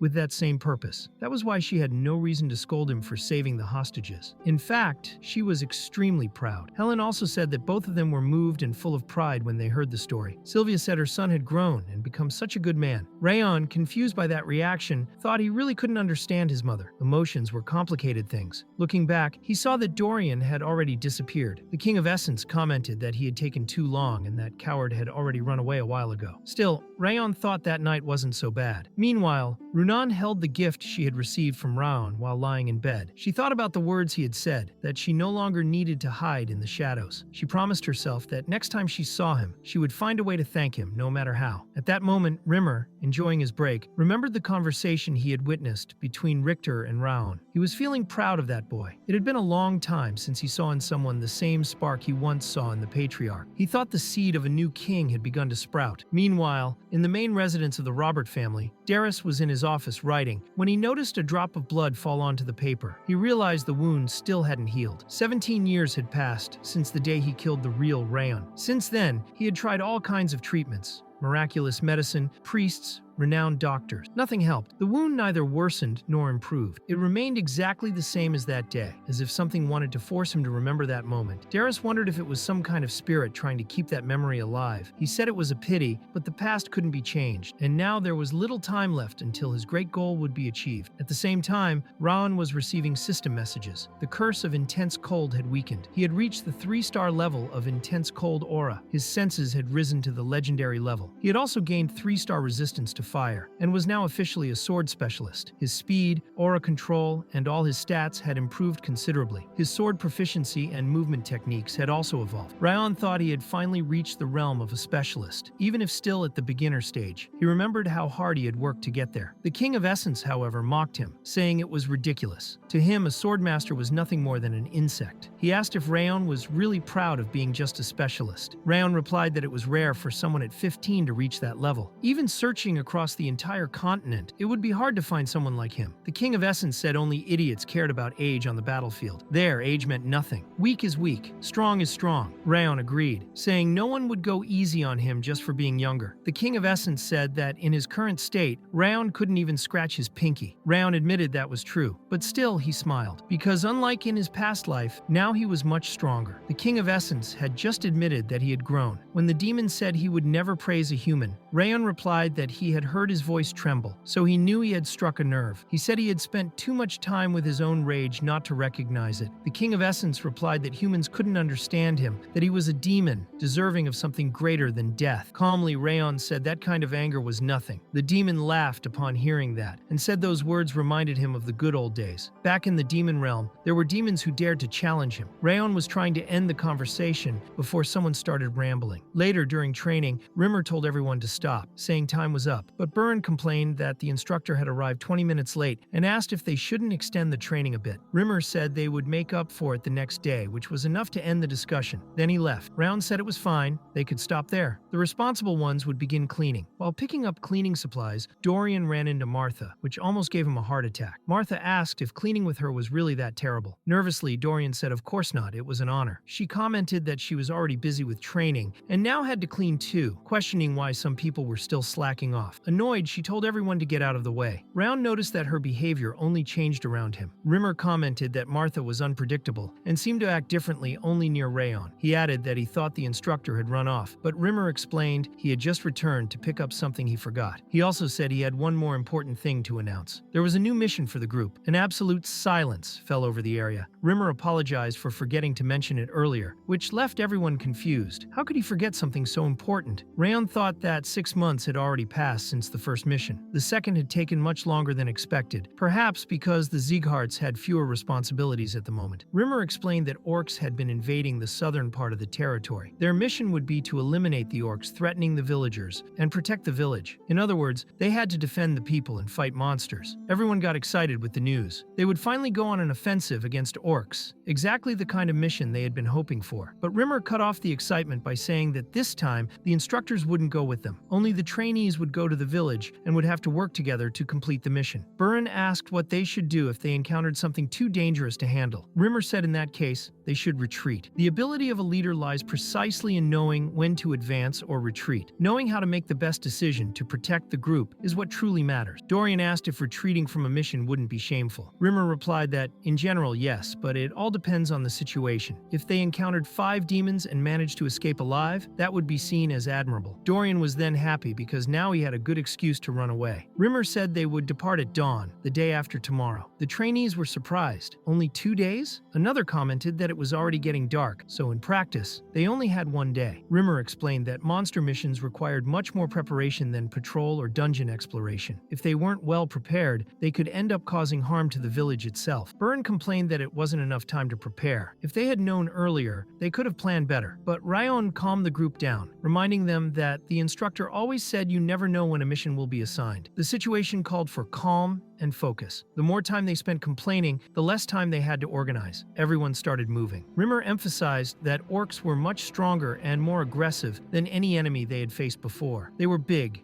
numerous, and hard to fight head-on, so it would be better to focus on dodging their attacks and taking only what was essential. They were to gather again at dawn, 2 days from then. After that, they were dismissed. Later, Rayon went to his room and saw a backpack left at the door. It had a spell on it, clearly indicating that Rimmer wouldn't be helping him. It was a clear message that everything was now in his hands. Rayon understood that everything was set as far as the instructor was concerned, but the King of Essence said Rayon was arrogant for thinking everything would go according to plan. He said the unexpected could happen at any time. Rayon replied that yes, he was aware of that, just like the king himself said when increasing his stats. The King of Essence said he wanted to sew his mouth shut when suddenly someone knocked at the door. Rayon had no idea who it could be at that hour. When he opened it, he saw his mother, Sylvia, with a serious expression. She said he should at least inform her when receiving a mission. Rayon suspected Dorian had told her, but Sylvia said it was Rimmer himself. Rayon apologized, but Sylvia explained that being a student leader was more than just representing the others. He had to guide them on the right path. path, ensure everyone was in the right position to minimize risks, and lead the mission to success. His classmates' lives depended on the choices he made. Raon thought he was about to be scolded, but realized she was actually giving him advice. Sylvia said that monster raids might seem easy, but they were very difficult. He had to make sure every threat was eliminated to protect the people. During the mission, he would not just be a trainee, but a true Sieghart swordsman. She wanted him to prove that by representing the ancient ideals of their family. Raon commented that he thought she was going to yell at him. Sylvia said she was angry, yes, but also worried and frustrated. Then she gave her son a strong hug, saying that it wasn't the time for scolding. He should focus on preparing well now, and the reprimand would come after he returned. She was happy to see how motivated he had been since he started training, but she also knew she would never stop worrying about him. So the two of them shared that moment together. On the morning of the departure, Rimmer gathered the group and said anything could happen out there. Everyone needed to be as cautious as possible and retreat if they felt the situation was beyond their ability to handle. After that, he gave them permission to leave. Normally, that journey would take a month, but a direct route had been created to the village, reducing the time to about 2 weeks. Rimmer wished them all good luck. Raon then took the lead, organizing the group into 4 lines based on the buddy system they had set up that morning. Rimmer, watching from afar, thought he was sure they would do well. To him, Raon wasn't just talented in combat and aura control, but also had great reasoning ability. He believed that boy, even at only 15, would complete the mission successfully and return safely. He had high hopes for him. Meanwhile, one of the subordinates asked if they shouldn't follow the trainees from a distance. They were far enough not to be noticed if they observed, but Rimmer said it wasn't time yet. One of the trainees had very sharp senses and would notice easily. Then he said he was going to take a nap, which worried the others, who thought they should depart with the students. Rimmer, however, insisted they should be more worried about the orcs than the trainees. Meanwhile, in a death-stained forest, a hooded man asked his partner if he was sure about the information. The other confirmed, saying the source was reliable and had come directly from the village. They decided to eliminate anyone who crossed their path. Later, in the forest near the village where the mission would take place, Raon encountered Kane Sieghart, a member of the direct bloodline and known as the top-ranked trainee from the 6th training hall. Raon asked why he and his group were there. Kane returned the question. Raon knew who he was. He had heard that Kane entered the 6th hall later due to an experiment, but now he clearly demonstrated high-level swordsmanship. Kane explained that they were on a mission to attack the orcs and wanted to know what Raon's group was doing there. Raon replied that they were on the same mission. The two realized that no one had told them about the other group's presence. In fact, on the night before departure, in a nearby tavern, some people praised Rimmer for how well his students had done on their last mission. Even being so young, they had managed to defeat mountain bandits. Rimmer, proud, said it was thanks to his training, and that was why he trusted them to handle the mission against the orcs. He believed they would take care of it in a flash, but another man appeared and disagreed. He said the 6th training hall would be taking the mission. He argued that, unlike the 5th hall, which focused more on individual development, the 6th hall emphasized teamwork, which was essential in attack and invasion mission. This man was Methune, the instructor of the 6th hall. He explained that his students had just completed a week of flawless intensive training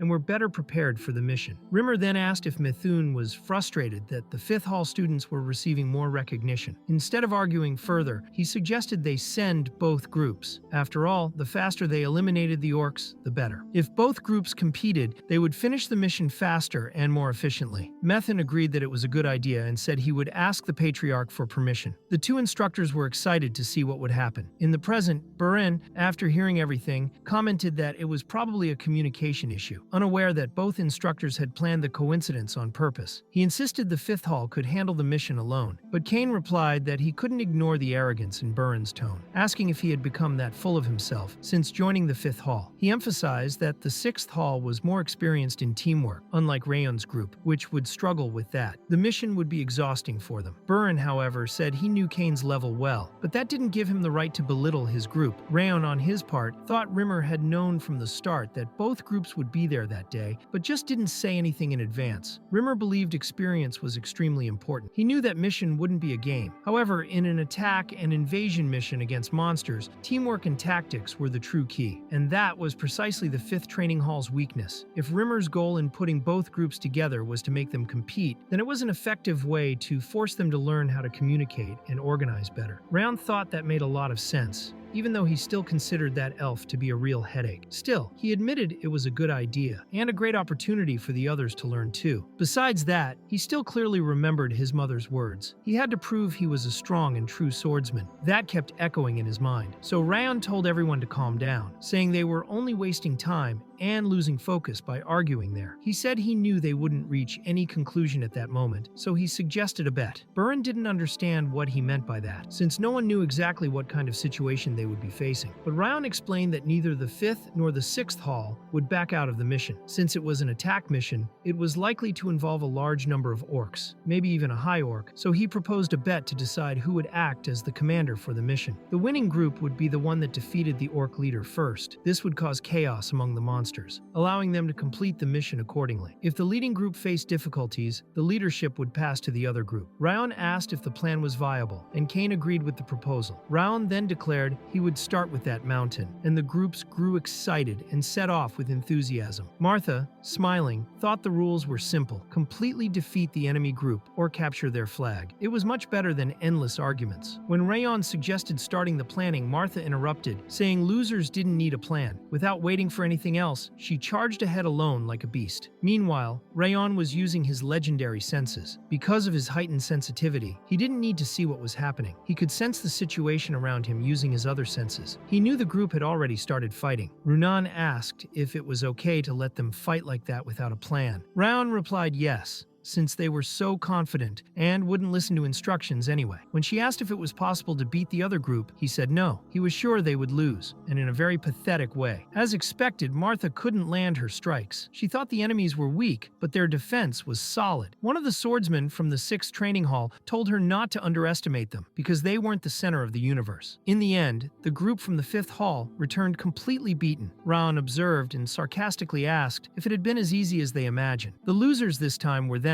He explained they were wrong to think the world would wait for them while they acted superior. He said they underestimated the 6th Hall just because they had been ignored by the Kingdom of Orwyn, and this was the result of fighting without tactics, teamwork, or knowing the enemy. Overcome by their own arrogance, they wasted energy, aura, and even revealed their techniques. The other group also trained every day, and just because they were doing better didn't mean they could be underestimated. Runan asked if this meant they had lost. Raon said no, they still had a chance. Martha stated she would do anything to secure victory. Raon said that at least they were willing to try, and so he shared the plan to turn the situation around. Meanwhile, the 6th Hall group was also talking. They said it had been easy to defeat the 5th Hall, and that it was good to see the others struggling. But one of them, a bald one, warned not to let their guard down. The 5th Hall had defeated organizations from both the Northern and Southern Alliances, as well as the Tiger Claw Bandits. He knew they wouldn't give up so easily. Suddenly, he stood up on alert because Martha had returned. She declared they would regret speaking ill of them and charged forward again. The 6th Hall quickly entered their 4th defensive formation, but this time, Martha attacked from the sides, as she now knew that defensive strategy well. At the same time, Burin attacked from another point of the formation. The 6th Hall used the same defense strategy as before, but Burin tricked them with an unexpected strike. They could barely see his movements before being taken down. It was then that they realized the cadets from the 5th Hall had completely changed their fighting style, leaving the 6th Hall confused and unsure of what was happening. Meanwhile, Martha was destroying the defensive formation with brute force and thought that, as always, Rayon had been right. Earlier, when explaining the plan, Rayon had asked why they thought they had lost to the 6th Hall despite being stronger individually. Burin responded that it was because of information and tactics. Rayon confirmed, explaining that the 6th Hall already knew their personalities and abilities well and had planned accordingly. However, they didn't expect the 5th Hall cadets to change their approach. They entered the fight thinking they had already won and lost in a humiliating way. Dorian asked what they should do now, and Martha told him not to say that out loud, or it would bring bad luck. Rayon commented that even if they hadn't completely lost yet, they had already spent a lot of aura and energy, and were at a disadvantage. Still, they weren't the only ones who could use tactical formations. He had a plan too. Kane Zighart, the top student of the 6th Hall, had extremely sharp vision and intuition. Because of this, he quickly noticed the approaching group and sent the most suitable comrades to face them. Against Martha, whose strengths were power and endurance, but whose attacks were straightforward, he sent swordsmen who could endure her strikes and drain her aura. Against Burin, who was fast but predictable, he sent more cunning and technical swordsmen. Rayon said the only way to win would be to switch opponents, but he knew that wasn't what they wanted. Martha and Burin thought the same. Rayon said that, in that case, they would have to completely change their fighting style. Although the opponents were strong, they probably had more openings, as they weren't used to aura-based movements. Rayon told Burin to look for those gaps. One here, another there. Since he was weak against instinctive fighters, he needed to change his style and use feints and strategies to trick the enemy. Martha commented that Rayon's precision was frightening, as if he had been fighting alongside them. Burin agreed, saying he described described everything perfectly. Raon replied that Cain truly had sharp senses, but so did he, and his were even better. At that moment, Raon saw that everyone was doing well. Runan seemed to be winning her duel, and now it was time for him to begin his fight against Cain Sieghart. He knew the situation was very different from what they had faced in the beginning. As the battle grew more intense, Cain had no choice but to go after the flag. Cain said he was trying to understand why they had suddenly started losing. Raon had told his comrades to change their fighting style, and that disrupted the original plan. Cain then declared that the battle would end there. He said he had heard that Raon's aura was fire type. His was too. That surprised Raon, who didn't expect such a coincidence. Cain stated that, unfortunately for Raon, he possessed the most powerful type of fire aura and was a user of the official swordsman aura. In theory, Raon had no way to win, but Raon simply replied that people always talk too much before a fight, then activated his golden flame aura. The battlefield looked ready to be consumed by fire. Raon said he would show who truly had the stronger firepower. He moved so fast that he vanished from Cain's sight. Cain thought that even though he had heard Raon had defeated Martha and even the Prince of Owen, he still believed his own aura was stronger. The fight began evenly with both of their attacks clashing, but then Cain was struck in the face. He was confused. It didn't make sense. His flames were being overpowered by Raon's golden flames. Under pressure from the heavy attacks, Cain found himself at a disadvantage. Using his golden flames, Raon unleashed an intense explosion that hit Cain directly and ended the fight with his victory. Raon sarcastically remarked that yes, of course, Cain's firepower must be much stronger. When the 5th Hall cadets returned and saw Cain defeated, they were shocked. Burn commented that the easiest way to turn the game around when you're losing is to eliminate the enemy commander. And that wasn't all. Raon had also been right about the overall strategy. The enemies had been completely fooled. If not for his orders, they would have lost to the 6th Hall. Martha reluctantly admitted that she agreed with Burn. She said that if Raon's advice hadn't worked, she would have broken her promise to follow him. But since they won thanks to him, they now recognized Raon as the true leader of the cadets of the 5th training ground. From that moment on, they would follow his orders without complaint. Raon realized how much they had all matured with just a little experience. He thought that this was the 5th training ground, he remembered. Later, he praised everyone, saying they did an excellent job and had surely learned a lot from that fight. They had learned how dangerous it is to be consumed by confidence and arrogance, and what happens when you act without planning. He said that if it had been a real battle and not a bet, they would all be dead. He asked them never to forget what they had learned that day. Meanwhile, Cain was reflecting on Raon. He thought Raon was far better than expected, clearly more talented in both combat and mind. He had underestimated the 5th Hall, thinking it was full of arrogant people, but in the end, it was he himself who had acted arrogantly. Cain acknowledged that Raon had taught both him and the 6th Hall to never let their guard down until the end, and to always have a backup plan in case the first one failed. They thought they would win effortlessly since they already knew the opposing group. But not only had they lost as a team, Cain had also been defeated individually. He was beaten in a direct duel by Raon, even though he believed himself superior. With that, Cain extended his hand to Raon and thanked him. He said that in a way, Raon had saved him. Raon thought that Cain was much better than the other members of the direct bloodline and replied that he had also learned a lot from the confrontation. From that point on, the two groups would begin helping each other during the mission. 2 weeks later, they arrived at the village that had been suffering from the attacks. Raon noticed it was a small village with no significant regional production or tourism, a simple place where people lived mostly from farming. It didn't seem like a special mission, just a standard one due to the monster appearances. Still, he couldn't ignore the constant feeling of being watched. The sensation was strange. It didn't feel like something an instructor would cause. It felt like someone was trying to figure out the best way to confront him. Because of this, Raon thought the best solution would be to deceive this person and stay alert. So he asked Burn for a favor. He wanted him to lead the mission. Burn was surprised and asked if he had heard correctly. Raon explained that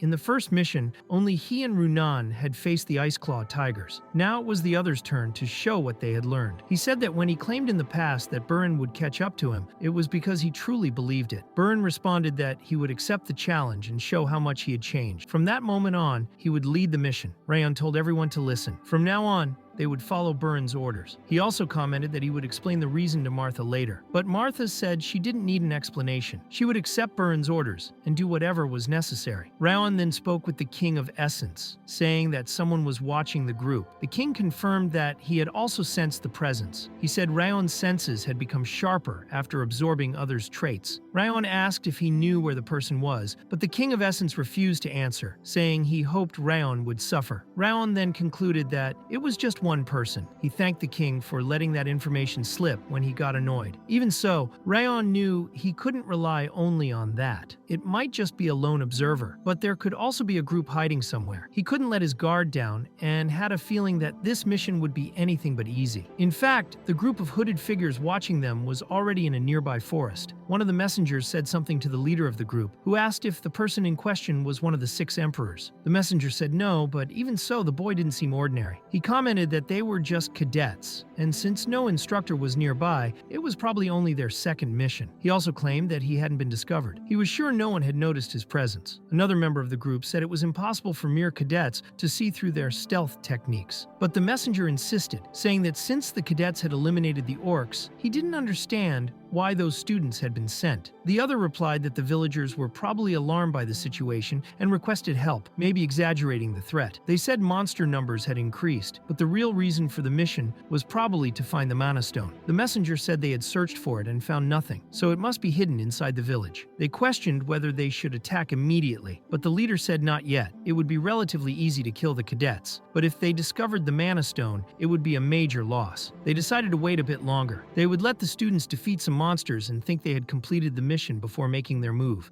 Later, at the inn where the team was staying, probably arranged by the village chief, everyone was having dinner together. Raon was thoughtful, reflecting on Burin's performance. At first, he had been a bit concerned about his behavior, but he realized that Burin was doing much better than he had expected. At no point did Burin use the name Sieghart to show off or act arrogantly. On the contrary, he showed responsibility, prioritized the mission, and managed to calm both the village chief and the villagers. Burin was doing his best, and Raon concluded that there was no need to worry about him. The team would be able to handle the monsters on their own. The real problem was the presence of someone who had been watching them since they left the village. Although he wasn't sure who it was, Raon noticed that the mysterious figure disappeared toward the mountain as soon as they entered. He wondered if this could be a test from the Sieghart family itself, or maybe someone completely different. In any case, that would only be revealed the next day. Later, while investigating the area, Burin noticed footprints in the snow. The village chief explained that monsters usually appeared during that time of year, but the number was now 3 times higher. They had no way of handling them all alone. It was estimated that over 100 monsters had already been seen, which meant the real number could exceed 200. The issue wasn't just the quantity, but also the fact that the trainees were unfamiliar with the terrain. The chief then said he would prepare a guide so the group wouldn't get lost. He chose the fastest young man in the village for the job, saying he wouldn't be completely useless. When the guide appeared, he was nearly collapsing from exhaustion. It was Kanbar, known as the mountain guide. Kanbar had already sensed that something was wrong since the chief's visit the night before, but didn't understand why he had been chosen to accompany the Sieghart trainees. Raon assured him there was no need to worry, as they would do their best to ensure his safe return. Burin then called everyone's attention and explained that orcs were superior to other monsters in direct combat, but goblins and kobolds fought dishonorably, using poison and other tricks. He warned that even a small wound could be fatal and told everyone to be cautious. The 6th training ground would be responsible for covering the rear in case any monster tried to escape, while the main group would focus on the attack. Soon after, the team set off to confront the orcs. Meanwhile, one of Eden's commanders, known as the King of Essence, was observing the situation and thought that all those youths were fools. He noticed they had tried to set up an ambush, but failed when they started yelling and revealed their positions. He told himself that this completely defeated the purpose of an ambush. However, Yang remarked that the shouting was probably a way to relieve nervousness. For many of them, it was their first mission, and mistakes were understandable. The King of Essence assumed it must also be Rayon's first mission, but the boy watched everything calmly, like an experienced veteran. Meanwhile, the battle progressed. The group was handling the orcs well. Martha was excited by the fight, and Burin guided the others to deal with the goblins and kobolds first, before focusing on the orcs. Suddenly, the orcs broke formation and charged directly at Rayon, but he remained calm. With a single strike, he killed the first enemy. Then, using his golden flame, he sliced the neck of another. Kanbar, who was watching everything, was surprised by how quickly the orcs fell and replied that he was fine when Rayon asked if he had been hurt. Raon then took the opportunity to ask a question. He wanted to know if there was any legend in the mountains, something like a great monster or an ancient treasure. Kanbar said yes. According to an old legend, there had been a battle between the Goblin King from the west and the knights hundreds of years ago. They said the Goblin King's ring was buried somewhere in that region. Rayon thought that now everything made sense. The feeling of being watched since his arrival wasn't a coincidence. Those eyes belonged to Eden, one of the 5 great demonic organizations known for their madness. Eden Eden wanted to restore the ancient times when monsters ruled the world and worship those creatures as gods. They could control and tame monsters and even use their powers despite being human. Their strength rivaled that of the Ziegharts themselves. The secret behind this power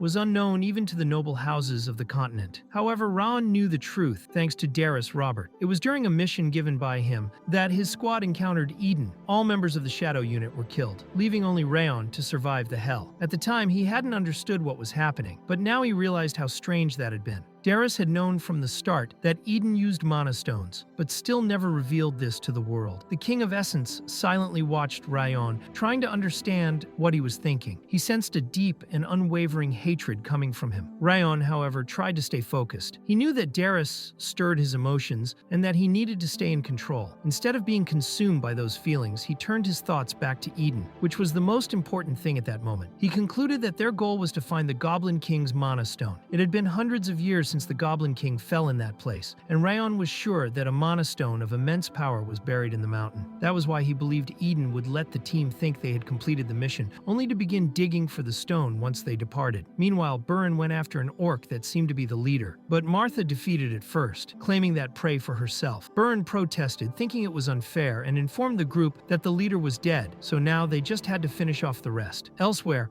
Raon spoke to Kanbar, asking if anyone had ever found treasure or gems in that mountain. Kanbar said that when he was a child, the village chief had climbed to the top of the mountain and returned with a red gem, which was now buried beneath his house. Raon thought that was probably the mana stone, but if he was right, the situation was more serious than it seemed. If Eden did not find the stone in the mountain, they would destroy the entire village searching for it. Later, when the team checked to see if there were still orcs nearby, they found no signs. They considered the mission complete and returned to the village chief, who thanked the Zieghart cadets for their courage and skill. During that moment, Martha asked if everything had gone according to Raon's plan, even though she didn't fully understand it. Raon replied that he wasn't sure either, but promised to explain when the time came. Martha said she didn't mind, and that no matter what happened, she would follow his orders until the mission was over. Meanwhile, Runan, watching Raon standing still and thoughtful, asked if something was bothering him, as he seemed distant. Raon replied that it was nothing important. He was just thinking about the banquet the chief had promised. He told everyone to enjoy themselves, but deep down, he knew that Eden would only make a move once the team left the village, and that would happen the next day. That was why he considered the following day to be the most important. By late afternoon, the team was already outside the village limits. Burn reflected on how well everything had turned out. They had defeated the monsters occupying the mountain with only a few injuries. Officially, that had been their first mission without an instructor, and they had completed it perfectly. To him, that was the reason why Raon had not taken back the leadership. There were no flaws in how he had led the mission. Burn did not fully understand why Raon had handed him the leadership, but he hoped Raon would acknowledge his abilities. As the group walked along the trail and night began to fall, Raon ordered everyone to stop. He said the real mission was starting now. Burn was surprised, stating that they had already defeated the orcs and cleared the area, so he asked what Raon meant. Raon explained that although the original mission was to eliminate the monsters and protect the village, there was more behind it. He revealed that someone had been watching them until just recently. He could feel that presence right behind him, and then it vanished. He said that although it seemed like an instructor at first, there was too much hostility in that presence. Raon said he had felt that presence ever since they got near the village hill. That was why he had handed leadership over to Burn. He wanted to hide his own aura to better understand the enemy. Kane, who had also noticed something during the earlier bet, thought Raon's tactical skills were impressive. Not even he, who had been fully alert, had sensed the observation the way Raon did. Burn asked if that was the real reason for the leadership change, and Raon confirmed it. He thought that with Burn in charge, the enemies would assume he was the best cadet and ignore Raon. He added that Burn had done excellently, and that he would recommend him as the second best cadet when they returned. Burn, surprised, realized that while he had been celebrating the mission's success, he had only been a distraction to help Raon assess the enemy. He hadn't even noticed it. Raon then explained the real problem. Monsters normally don't cooperate with each other, especially not orcs and goblins. The fact that they fought side by side meant someone with control over them was manipulating the creatures through some form of mental domination. The mission to protect the village was over, but the threat to the village remained. That was why they needed to return silently, so they wouldn't be detected. He commented that it would be better if they had stealth gear, and Dorian, already prepared, appeared with everything ready. He showed the items and asked if they were suitable for infiltration. Raon, surprised, asked how he had all that. Dorian replied that he had brought them just in case. When Rayon asked if he really carried 40 of those just in case, Dorian said it was always better to be prepared. He had indeed done a great job. Rayon then explained that they would follow exactly what they had trained during the infiltration exercises, and since Crane was the fastest among them, he would notify the nearest Sieghart branch. Rayon stated firmly that from that point onward, everyone had to follow his orders no matter the situation. He would not tolerate disobedience. 5 hours later, at Eden's temporary hideout on a nearby mountain, a messenger informed the commander that the cadets had finally left. They had even checked the other side of the area just to be sure, but found no issues. Thus, Eden's plan could begin. The commander put his orc helmet back on to lead the monsters. His army of orcs and goblins was already assembled. The order was clear: invade the village and kill everyone without sparing anyone. Meanwhile, Rayon and Burin, watching everything from the top of the mountain, saw the army move. Burin suggested attacking immediately, but Rayon said it still wasn't the right time. He emphasized that the enemy wasn't made up of monsters alone, but also humans behind them, controlling everything. The problem was they still didn't know the real identity of those enemies. Burin was worried about the number of orcs and the imminent danger to the village, but Rayon explained that if they charged in now without a plan, they would all die. He asked if Burin didn't remember what their instructors always said: the most important part of a mission is to understand the situation before acting. It still wasn't the right time to intervene, and they needed to be extra cautious since they were dealing with Eden. Everyone was shocked upon hearing that name. Martha asked if it was the same Eden, one of the 5 most dangerous demonic groups. Rayon confirmed it. If someone could control monsters, the only explanations were that they were from Eden, or that the controller was a Hank Lord-class monster. Burin recognized the danger, but insisted they couldn't wait any longer. If they didn't act now, half the village would die. He said they couldn't just hide while innocent people were slaughtered. That was the duty of a Sieghart, and he would fight even if no one followed him. Rayon, seeing that, thought that was exactly how Burin was. Runan also said she would follow him, to keep him from doing anything foolish. Other cadets from the 5th training ground agreed. It was shameful for a Sieghart to stand by while people suffered. Kane, representing the 6th training ground, declared they would also help fight Eden's ghosts. Rayon then thought that everything was going exactly according to his plan. Based on what he had observed about Burin and the other recruits, he knew their personalities well and knew they wouldn't be able to sit still. That was why he had secretly sent a message to Runan earlier, asking her to follow him at the right moment. With Burin, Runan, and even Kane taking action, not even Eden could stop the group's advance. Nothing unexpected would happen. He was only surprised by Martha's delay, as he thought she would be the first to move, but she said she would follow Rayon's orders to the end. He then instructed everyone to head toward the village with the utmost discretion. There was no doubt that Eden had reinforcements hidden, especially at the front lines. Rayon sensed a murderous intent not coming from the village, but from the mountains. The 5th and 6th training grounds could handle most of the enemies, but it would be dangerous to confront them all directly. A standard battle was one thing, assassination and ambush were another, and in that area, Rayon had more than enough experience. Meanwhile, the 2 teams began their attack. With fast and powerful strikes combined with good teamwork, they advanced efficiently against the orcs. They were fighting for the village. However, Burin noticed that these orcs were fiercer than the ones they had faced the day before. If that were all, protecting the village would not be difficult. The real problem was something else. If the enemy truly was Eden, as Rayon had said, it would not end there. Burin then warned everyone to be cautious. The threats would come from the forest, hidden in camouflage. These were the so-called green ghosts of Eden, and they indeed appeared. They wore goblin masks and helmets, clearly identifying themselves as part of Eden. Burin had expected them to show up, but never imagined there would be so many. With a quick glance, he counted at least 40 enemies. The weight of command was heavy on him. He needed to make the right decisions if he wanted to survive and protect his companions. He quickly ordered Kane and the others to hold back the orcs to keep them from reaching the village, while Runan would use her icy aura to freeze the enemies and immobilize both the orcs and the ghosts. Burin took the front line, and Runan, right behind him, froze all the enemies using her ice aura, forming pillars of frost. Burin took advantage of the opening and used the continuous flow sword technique, the autumn wind sword, cutting down the frozen orcs one by one. However, he was nearly caught off guard by a sudden attack from one of the ghosts. He was not the only one. All the cadets were suddenly bombarded by a rain of poison needles shot by the green ghosts. Burin shouted for everyone to use their aura to block or dodge, and also ordered them to throw a poison pouch onto the field. But he noticed something alarming. The poison was the strongest one used by those monsters. Even cadets who who had only inhaled a little of the substance, were already collapsing to their knees, completely drained. At that moment, Burn realized he had also been exposed. His body would not move properly, and Runan was also beginning to be affected. Meanwhile, the green ghosts and the orcs kept attacking without showing any signs of weakness. He understood that at that rate, they would all be exterminated. Then a powerful presence entered the battlefield. Martha arrived with reinforcements, shouting that they would wipe out that Eden scum. She ordered the cadets not to let anyone escape. She quickly charged forward and cut down all enemies around, preventing the recruits from collapsing due to the poison. Burn thought that even though Rayon was not there, he was sure the plan had come from him. If things kept going that way, they would really win. The green ghosts began to retreat. That was when they encountered someone different. All the cadets felt a crushing pressure in the air, a presence stronger than any monster they had ever faced. It was the champion's helm, a battle ghost of Eden who wore special armor and could speak the human language. Burn had not expected to face an Eden officer there. The officer confirmed he had received reports about the cadets' departure, but they had returned in secret without being noticed. He said that for mere recruits, they were not bad, but their strength would not be enough to survive. He declared that they would all die there. The officer's first attack was so powerful that it knocked down Runan, Martha, and Burn all at once. The cadets, shocked,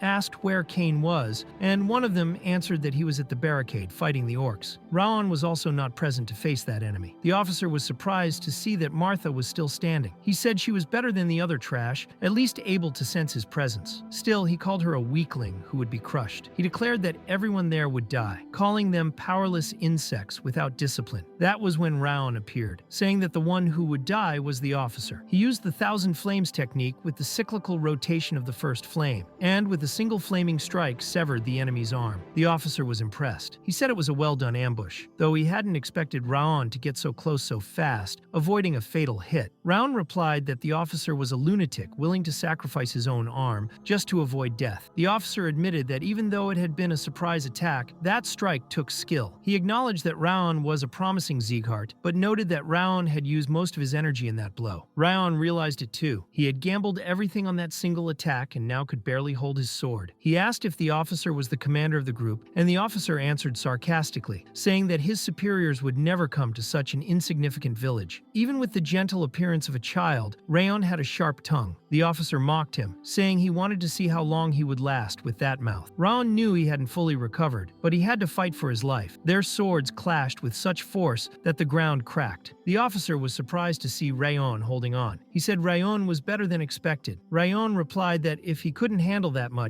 he should give up being a swordsman. The two began exchanging fierce blows. The officer acknowledged that Rayon had an impressive mindset for someone so young. The fight became so intense and fast that even Burn couldn't understand what was happening. He remembered that the officer had defeated everyone with a single strike before, but now Rayon was fighting him evenly. Moreover, Rayon was using the same flowing sword technique as Burn. That made Burn realize how far behind he still was. He had thought he was catching up to Rayon, but he wasn't even close. Martha commented that this was Rayon's true power. What he had shown before was just the tip of the iceberg. Even so, his strength still wasn't enough to defeat the officer. They were evenly matched in power, but Rayon didn't have enough energy to last much longer. Martha began to wonder if Rayon could actually win. He still had strength, but he was exhausted. Renan said they would help him. Martha replied that she was weaker than both of them, and if she rushed in, she would die from a single strike. Renan firmly said that didn't matter. Martha was surprised. She expected Renan to be nervous or scared, but she was calmer and more determined than ever. She sensed something had changed in her. Burn also felt ashamed for hesitating. He agreed with Runan. They needed to help Brown. Martha then asked if they had already forgotten what happened earlier. Nothing would change if they charged at the officer now. Burn said that even in the face of danger, they wouldn't leave a comrade to die. They were Sieghart swordsmen and would fight together. Martha replied that it didn't matter. She would go too, but she made it clear that if anything went wrong, it would be their responsibility. They were aware of the risk, but they would stake their lives and fight for real. Meanwhile, Raon was still facing the high-ranking officer from Eden alone. The enemy was surprised that a mere cadet had lasted so long in direct combat. Recognizing Rayon's talent, he even considered recruiting him to Eden and asked his name. When Rayon introduced himself, the officer became intrigued by his features. Golden hair and distinct eyes, traits of a direct Sieghart descendant. That made him curious, so he withdrew his offer. Instead of recruiting him, he would use all his power to kill him. Eliminating a Sieghart heir was always valuable. valuable. At that moment, the officer not only increased his power but also grew physically. His next strike was so fast and heavy that Rayon barely dodged it. Some strands of his hair were cut. Rayon realized the enemy was using his own life force to gain power. Even activating the Ring of Fire technique, he could barely endure it. His body was still not fully healed. Suddenly, Martha appeared behind the officer and landed a direct hit on his back. The enemy, irritated, questioned how someone so weak dared attack him. But as he lowered his guard, he was caught off guard by Runan's technique, who used her freezing aura with the winter breath, immobilizing him. This opening allowed Burin to charge in and land several strikes with his flowing sword all over the officer's body. Even so, the officer retaliated and grabbed Burin, mocking them. He said those cheap tricks wouldn't be enough to defeat him. He claimed that if everyone were like the golden-haired brat, they might have had a chance, but the way they were, they had none. Burin, even as he was being crushed, said he knew that, but at least he could buy time. Then Martha used the meteor aura technique, her strongest move, and delivered a devastating blow. She asked if the enemy could withstand it. The attack was so powerful that it drew blood from the officer. Now he was feeling the pressure. In response, he threw Burin at Martha, sending them both flying and leaving them unconscious. Triumphant, the officer said that those filthy insects should know their place and called their resistance pointless. But Rayon disagreed. He silently thanked his comrades for the time they had given him. That was enough for him to recover. He was determined not to waste the opportunity. Now he would finish everything. The officer, surprised, asked how Rayon still had that much strength. He wanted to know who he was. Rayon then prepared his most powerful technique, the 1,000 Flames. He said the enemy should feel honored, as it would be the first time he used that technique on someone. He didn't think he could activate it in his condition, but thanks to what he had learned during the battle, he was ready. This was the 10th flame, the wind of the blazing empire. The officer, shaken, felt something strange. That flame was different from all the others. His instincts screamed at him to run. He felt he had to kill that boy no matter the cost. But when he moved forward, he was struck by a blow so blazing and majestic that it lit up the entire battlefield. Everyone watching was dazzled. With that single strike, Rayon sliced the officer in half. He ended the battle cleanly and decisively. Exhausted and barely able to stand, he was watched by all the cadets around him. They were in shock. He had defeated the green ghost of battle. Even tired, Rayon told the group that it wasn't over yet. Eden's demons might still be nearby. They had to eliminate them all to ensure peace in that land and safety for the village. The cadets, motivated, went back into battle. After some time, they achieved total victory over Eden's forces. Afterward, Burin approached Rayon and said that if it hadn't been for him in the second group, they all would have been wiped out. The villagers would have died unprotected. He thanked Rayon for saving their lives and admitted he felt guilty for disobeying orders. But even so, if given another chance, he would do it all again. He said he couldn't stay indifferent in the face of injustice. That wasn't his ideal of being a Sieghart swordsman. Rayon simply replied that he did the right thing. He fought with all his strength to protect the people. It was thanks to that, and everyone's effort, that he managed to kill the officer. Burin had contributed greatly to the victory. Rayon added that if they hadn't been there, the battle might not have been won. He said it sincerely, with not a trace of falsehood, because he wasn't that kind of person. Burin, a bit embarrassed, said he didn't even know why Rayon was saying all that, but he would become stronger. He promised that next time, he would do his part without relying on Rayon. Rayon also thanked Martha. He said he had recovered his strength thanks to her, and was grateful that she followed his orders. Martha, with a small smile, said she would have died if she hadn't followed Rayon, and affirmed that she would return to the village to help. She told him not to worry. Rayon, exhausted, wondered to himself if it had really ended. Now that the adrenaline was fading, he could barely stand. As he nearly collapsed, Runan caught him and asked if he was okay. Rayon asked if she knew he was going to faint, and Runan replied that, of course, she knew. Looking at him, she said his face looked just like it did when he was completely drained during training. Rayon understood what she meant. He realized that he wasn't the only one who observed the other cadets. Runan thanked him, but before he could answer, a system message appeared before him. The notification said he had surpassed his limits in an extreme battle. All his attributes had increased by 1 point. In addition, for surprising a stronger enemy, he gained a new trait called Backstab, and for defeating an enemy from a higher realm, he received the title Unbeatable. His attributes were now 57 Strength, 58 Agility, 59 Endurance, 42 Energy, and 64 Perception. Rayon thought these were the rewards for defeating the Eden officer, a general stat boost, a new trait, and a title. That made him happy. He told Runan she could return to the village because he was fine. He said he would check if there was still any danger in the area before going back, but in truth he just wanted a moment alone to analyze the system's new information. Later, alone, Rayon looked into the details of the unbeatable title. The effect was much better than he expected. It increased all attributes by 3 3% whenever he faced stronger enemies. For Raon, it was practically a permanent bonus, since the opponents he would face from now on would almost always be stronger. This made the effect constant and extremely advantageous. He also reflected on the backstab trait, which increased critical hit chance and reduced his presence when performing surprise or assassination attacks. He thought that if he had that trait during the fight against the officer, he might have defeated him in a single blow. At that moment, the voice of the King of Essence echoed in his mind, asking why the system was giving him so many rewards. He called the officer a weakling and said that even though he created the system himself, none of it made sense. Raon silently gave thanks, knowing he was getting stronger because of him. The king, enraged, promised him a terrible death, swearing to crush Raon's body endlessly for all eternity. Raon replied ironically that sure, that would happen if the king could kill him first. The king screamed in fury. Later, the cadets were helping rebuild the village after the orc attack. Raon, who had lain down to rest, ended up falling asleep. When he left the hut, he saw that most of the fences and houses had already been repaired. He thought the others had done a lot while he was sleeping. Runan appeared and asked if he was feeling better. Raon said yes, that he felt great after resting. Runan told him everyone was waiting for him. When they arrived at the square, all the villagers were gathered. They bowed deeply, expressing their gratitude to the Sieghart swordsman. The village chief thanked them, saying they had risked their lives to protect the village and that they would never forget what happened that day. Raon was touched. He looked at his companions and felt the admiration and passion in their eyes. It was a new feeling. In his past life as an assassin, no one had ever shown him gratitude. All he knew was kill or be killed, and everything he achieved was used by Darius. Recognition never came to him. But now,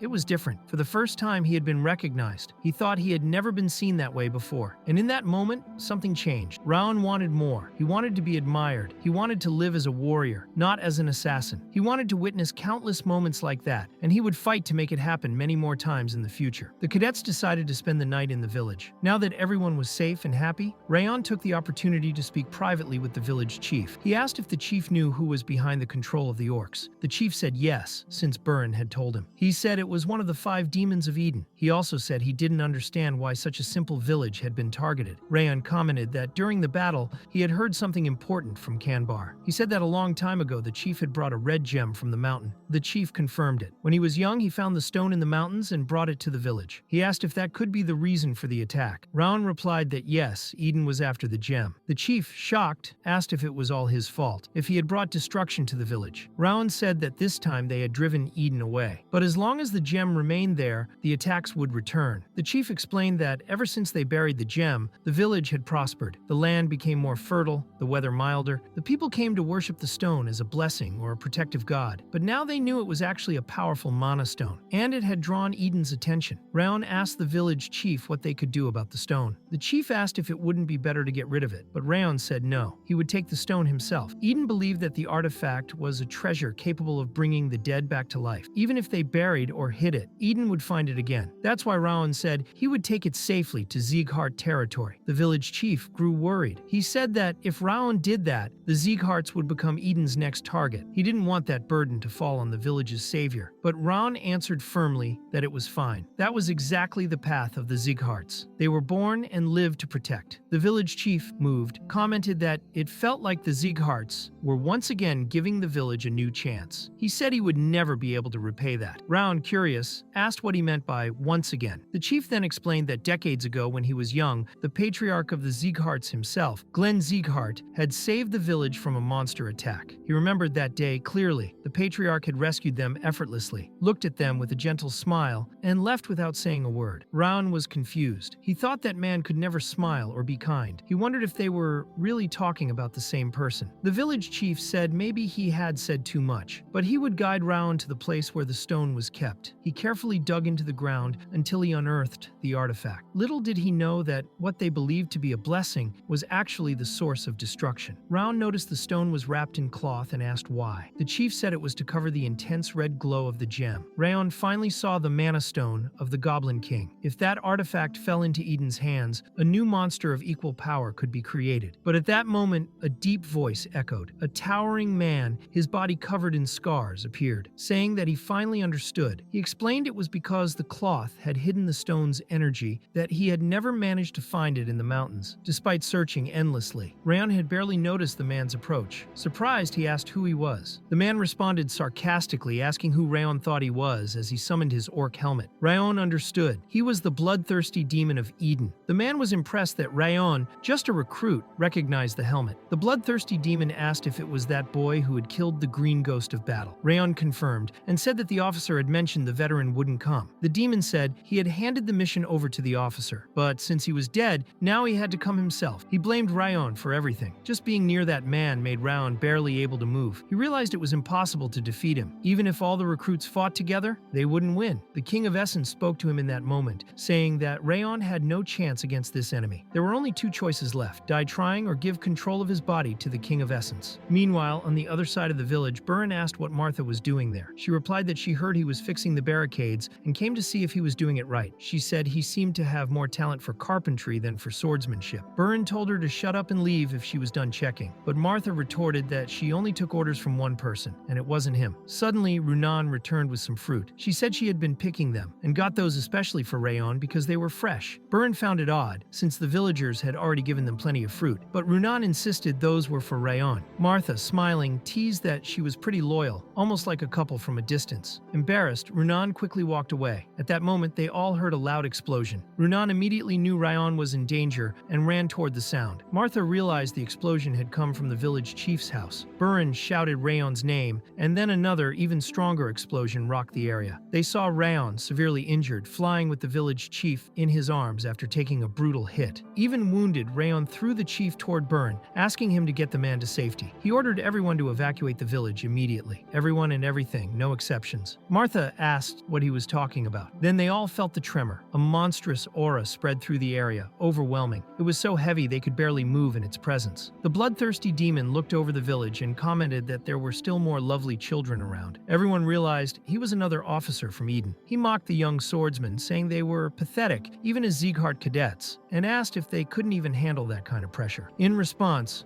Rayon reacted with determination. He said that if they kept standing still, they would die. They had to return to reality, gather their strength, and overcome the pressure. He ordered them to focus their auras and get up immediately. Burin was tasked with taking the village chief and beginning the evacuation of the villagers. Martha and Runan were to stay with Rayon, preparing distractions to keep the enemy busy. Rayon told the others not to try facing the enemy head-on. They should just observe carefully. They had to remember Rimmer's lessons. This was the moment to surpass their own limits, physically and mentally. The bloodthirsty demon praised Rayon's spirit, but doubted that mere willpower would be enough to kill him. Rayon, however, knew he didn't stand alone. Behind him were not just cadets, but the villagers too. If he backed down, it would all be over. He had to find an opening to cut off the monster's head, but he still couldn't convince himself that he could do it. It felt like standing before an endless abyss. He thought that even in his past life, this would have been hard. In this life, it was even worse. The demon then showed frustration. He expected Rayon to attack, but he just stood there. Determined to end it, the demon charged like a beast, saying that if Rayon wouldn't come to him, then he would go to Rayon. The creature was even faster than before. Rayon tried to counter with his 10th flame technique, the spinning sky, creating a vortex of fire. The demon even praised the move, but with a single strike, he completely shattered Rayon's technique, cutting through the flames as if they were nothing. Rayon tried to block, but the impact was too strong. He realized he would have died if he hadn't dodged at the last moment. Even though he wanted to retreat, he knew he couldn't. He had to buy time so the others could observe the enemy's movements. Only then would they have even a small chance of defeating him. When he launched a counterattack, the demon said he was enjoying the fight and increased his power even more, stating that it would only be fun if Rayon fought back. The monster leapt high, preparing for an aerial strike. He wanted Rayon to entertain him a bit longer. The attack was so powerful that its explosion could be seen on the horizon. He then acknowledged that Rayon's flames were far superior to ordinary aura. He found it strange that one of Eden's former officers had died, but now, fighting Rayon directly, he understood why. That only made it more unfortunate, since fire didn't work against him. Rayon knew why. The demon's helmet had the properties of an artifact created from a forest Forest King, monsters known for resisting any kind of flame while protecting their territory. Even when a forest was consumed by fire, these creatures suffered no damage and could destroy entire castles even with their bodies pierced by flaming arrows. The bloodthirsty demon had inherited that natural resistance. Knowing this, the demon concluded that no matter how much aura was released, it would have no effect on him. He said it was a shame, but Raon did not give up. If flames didn't work, then he would use something else. With that, he summoned his frozen aura. The demon mocked him again, saying that first Raon had used an extremely powerful flame aura and now something resembling water. Even so, he was impressed by Raon's skills, especially considering how young he was. He asked who that boy really was. Raon replied that it didn't matter because the demon would die there. The enemy said he was being far too arrogant and wanted to see how long he could keep that attitude. The fight was so intense that it could be seen from afar. When Burin arrived, he witnessed the impressive scene. Raon and the demon were fighting on equal terms. Burin was surprised to see Raon using a different kind of aura. On top of that, there was a heavy pressure surrounding his blade. He wondered if Raon had already become a swordmaster. Then it was explained that warriors on the continent were divided into different levels based on their strength. All weapons, including swords, followed this classification. Those who started learning to control aura were called beginners. Those who could use this energy outside their bodies or through their weapons were known as aura users. When these warriors refined their skills further and became capable of freely releasing their aura, they reached the level of aura specialist. Given that, Burin concluded that Raon must have already reached that level, as he was clearly using an aura blade. That was something extremely difficult to accomplish. Still, Raon was facing the bloodthirsty demon head-on in a battle that showed he had already surpassed the limits expected for his age. Raon kept fighting the demon, but even though he could block the attacks, he still wasn't dealing any significant damage. Even so, his strength couldn't be ignored. At one point, Raon looked directly at Burin, and Burin understood immediately. It was a clear signal, suggesting a coordinated attack. They had trained together for so long that they could understand each other with just a look. Then Burin noticed that Martha and Runan were also alert, ready to move. He thought to himself that they were Siegharts. It was their duty to protect that place, and together with Raon, they could do it. Taking advantage of the opening created, Burin struck the demon's hand with such force that it was nearly frozen. That was the break they needed. The three of them launched their final attack together, determined to win. They believed they could win, but the bloodthirsty demon had predicted this. He said he was waiting for those insects and released an intense aura that sent them flying. That was astral energy. The enemy had surpassed the aura specialist level and become a true master. He remarked that he thought he would have to hunt them down one by one, but they had come to him, saving him the trouble. He felt pleasure watching the hopeful eyes of the cadets turn to despair. It was always fun. According to him, he would never lose to someone like them. They would all die there for not knowing their place. Raon, however, said he wasn't the only one who had been waiting for that moment. He then focused all the bloodlust accumulated in his past life as an assassin, mixing it with the coldness of his ice aura and the sword mastery cultivated through the 10,000 flames. He concentrated it all into a single point and unleashed the supreme technique of the 10,000 flames cultivation. The strike hit precisely, piercing the demon's chest with his blade. The force was so great that the enemy fell to his knees. But Raon realized it still wasn't enough. The demon had blocked part of the blow with his defense. He praised Raon, saying it was truly impressive. If he had lowered his guard, he would have died. But that wasn't the case. With a single punch, he sent Raon flying. He said Raon was still far too weak to overcome the difference in power between them. He broke Raon's sword as if it were a twig. Raon thought he had found the right moment to strike, but he barely managed to get through the enemy's defenses. The bloodthirsty demon had blocked the attack by hardening his muscles and skin. That was the true level of an aura master. Raon, as the leader of the cadets, announced that the plan had failed. He ordered everyone to retreat immediately. They had no chance in their current state. They needed to evacuate with the villagers. He told Burin not to die in vain, but to fulfill his duty. Everyone had to fall back now. The cadets obeyed and began running, trying to take the villagers to a safe place. Runan, crying, said Raon couldn't die there. The bloodthirsty demon asked if Raon really believed he could buy enough time for everyone to escape. Raon then turned to the King of Essence, asking if he was ready for a bet. The king replied that Raon was about to die and asked what he had to wager. Raon said the bet was about who would die there, him or the demon. He knew victory was nearly impossible, so he asked the King of Essence to fully restore his body and aura in exchange for allowing the king to channel some of his fury through him. The King of Essence agreed, saying that at this rate, Raon would die anyway, and his body would be wasted, so he decided to help. Raon received a portion of the king's fury. The moment he felt that power, his body trembled. The cold was so intense it caused a deadly pain. The bloodthirsty demon, confused, asked what was going on. That level of recovery recovery was absurd, even stronger than the blood of a demon king. It was beyond comprehension, but Ryan gave no explanation. He only said there was no need to understand, just to fight. He told the demon to keep playing with him until sunrise. While Ryan held the enemy off, Burren led the others. He told them to move quickly, help the injured, and get the villagers to safety as fast as possible. No one understood what was happening, but they obeyed. Martha explained. She said Ryan was fighting the monster alone, even with broken ribs and a broken arm. She asked why they were just standing there, if they were really going to let Rayon die fighting alone. Burren agreed. He said it was not the time for despair and ordered everyone to keep moving. Crane went to the nearest branch to ask for help, and reinforcements from the family were already on the way. The group began evacuating the survivors quickly. Suddenly, an orc appeared from the forest. Burren asked why it had left the woods and approached them. Then another appeared, and another. They were completely surrounded. Martha immediately understood what was happening. Those bastards from Eden really could control monsters. Now everything made sense. The reason the demon hadn't ignored Rayon and gone after the others was because he had already sent the orcs to surround them, predicting this situation. The cadets panicked, saying it was over. They believed they were going to die there without even being able to fight back. But Burren refused to accept that fate. He remembered Rayon was still fighting. If they were going to die,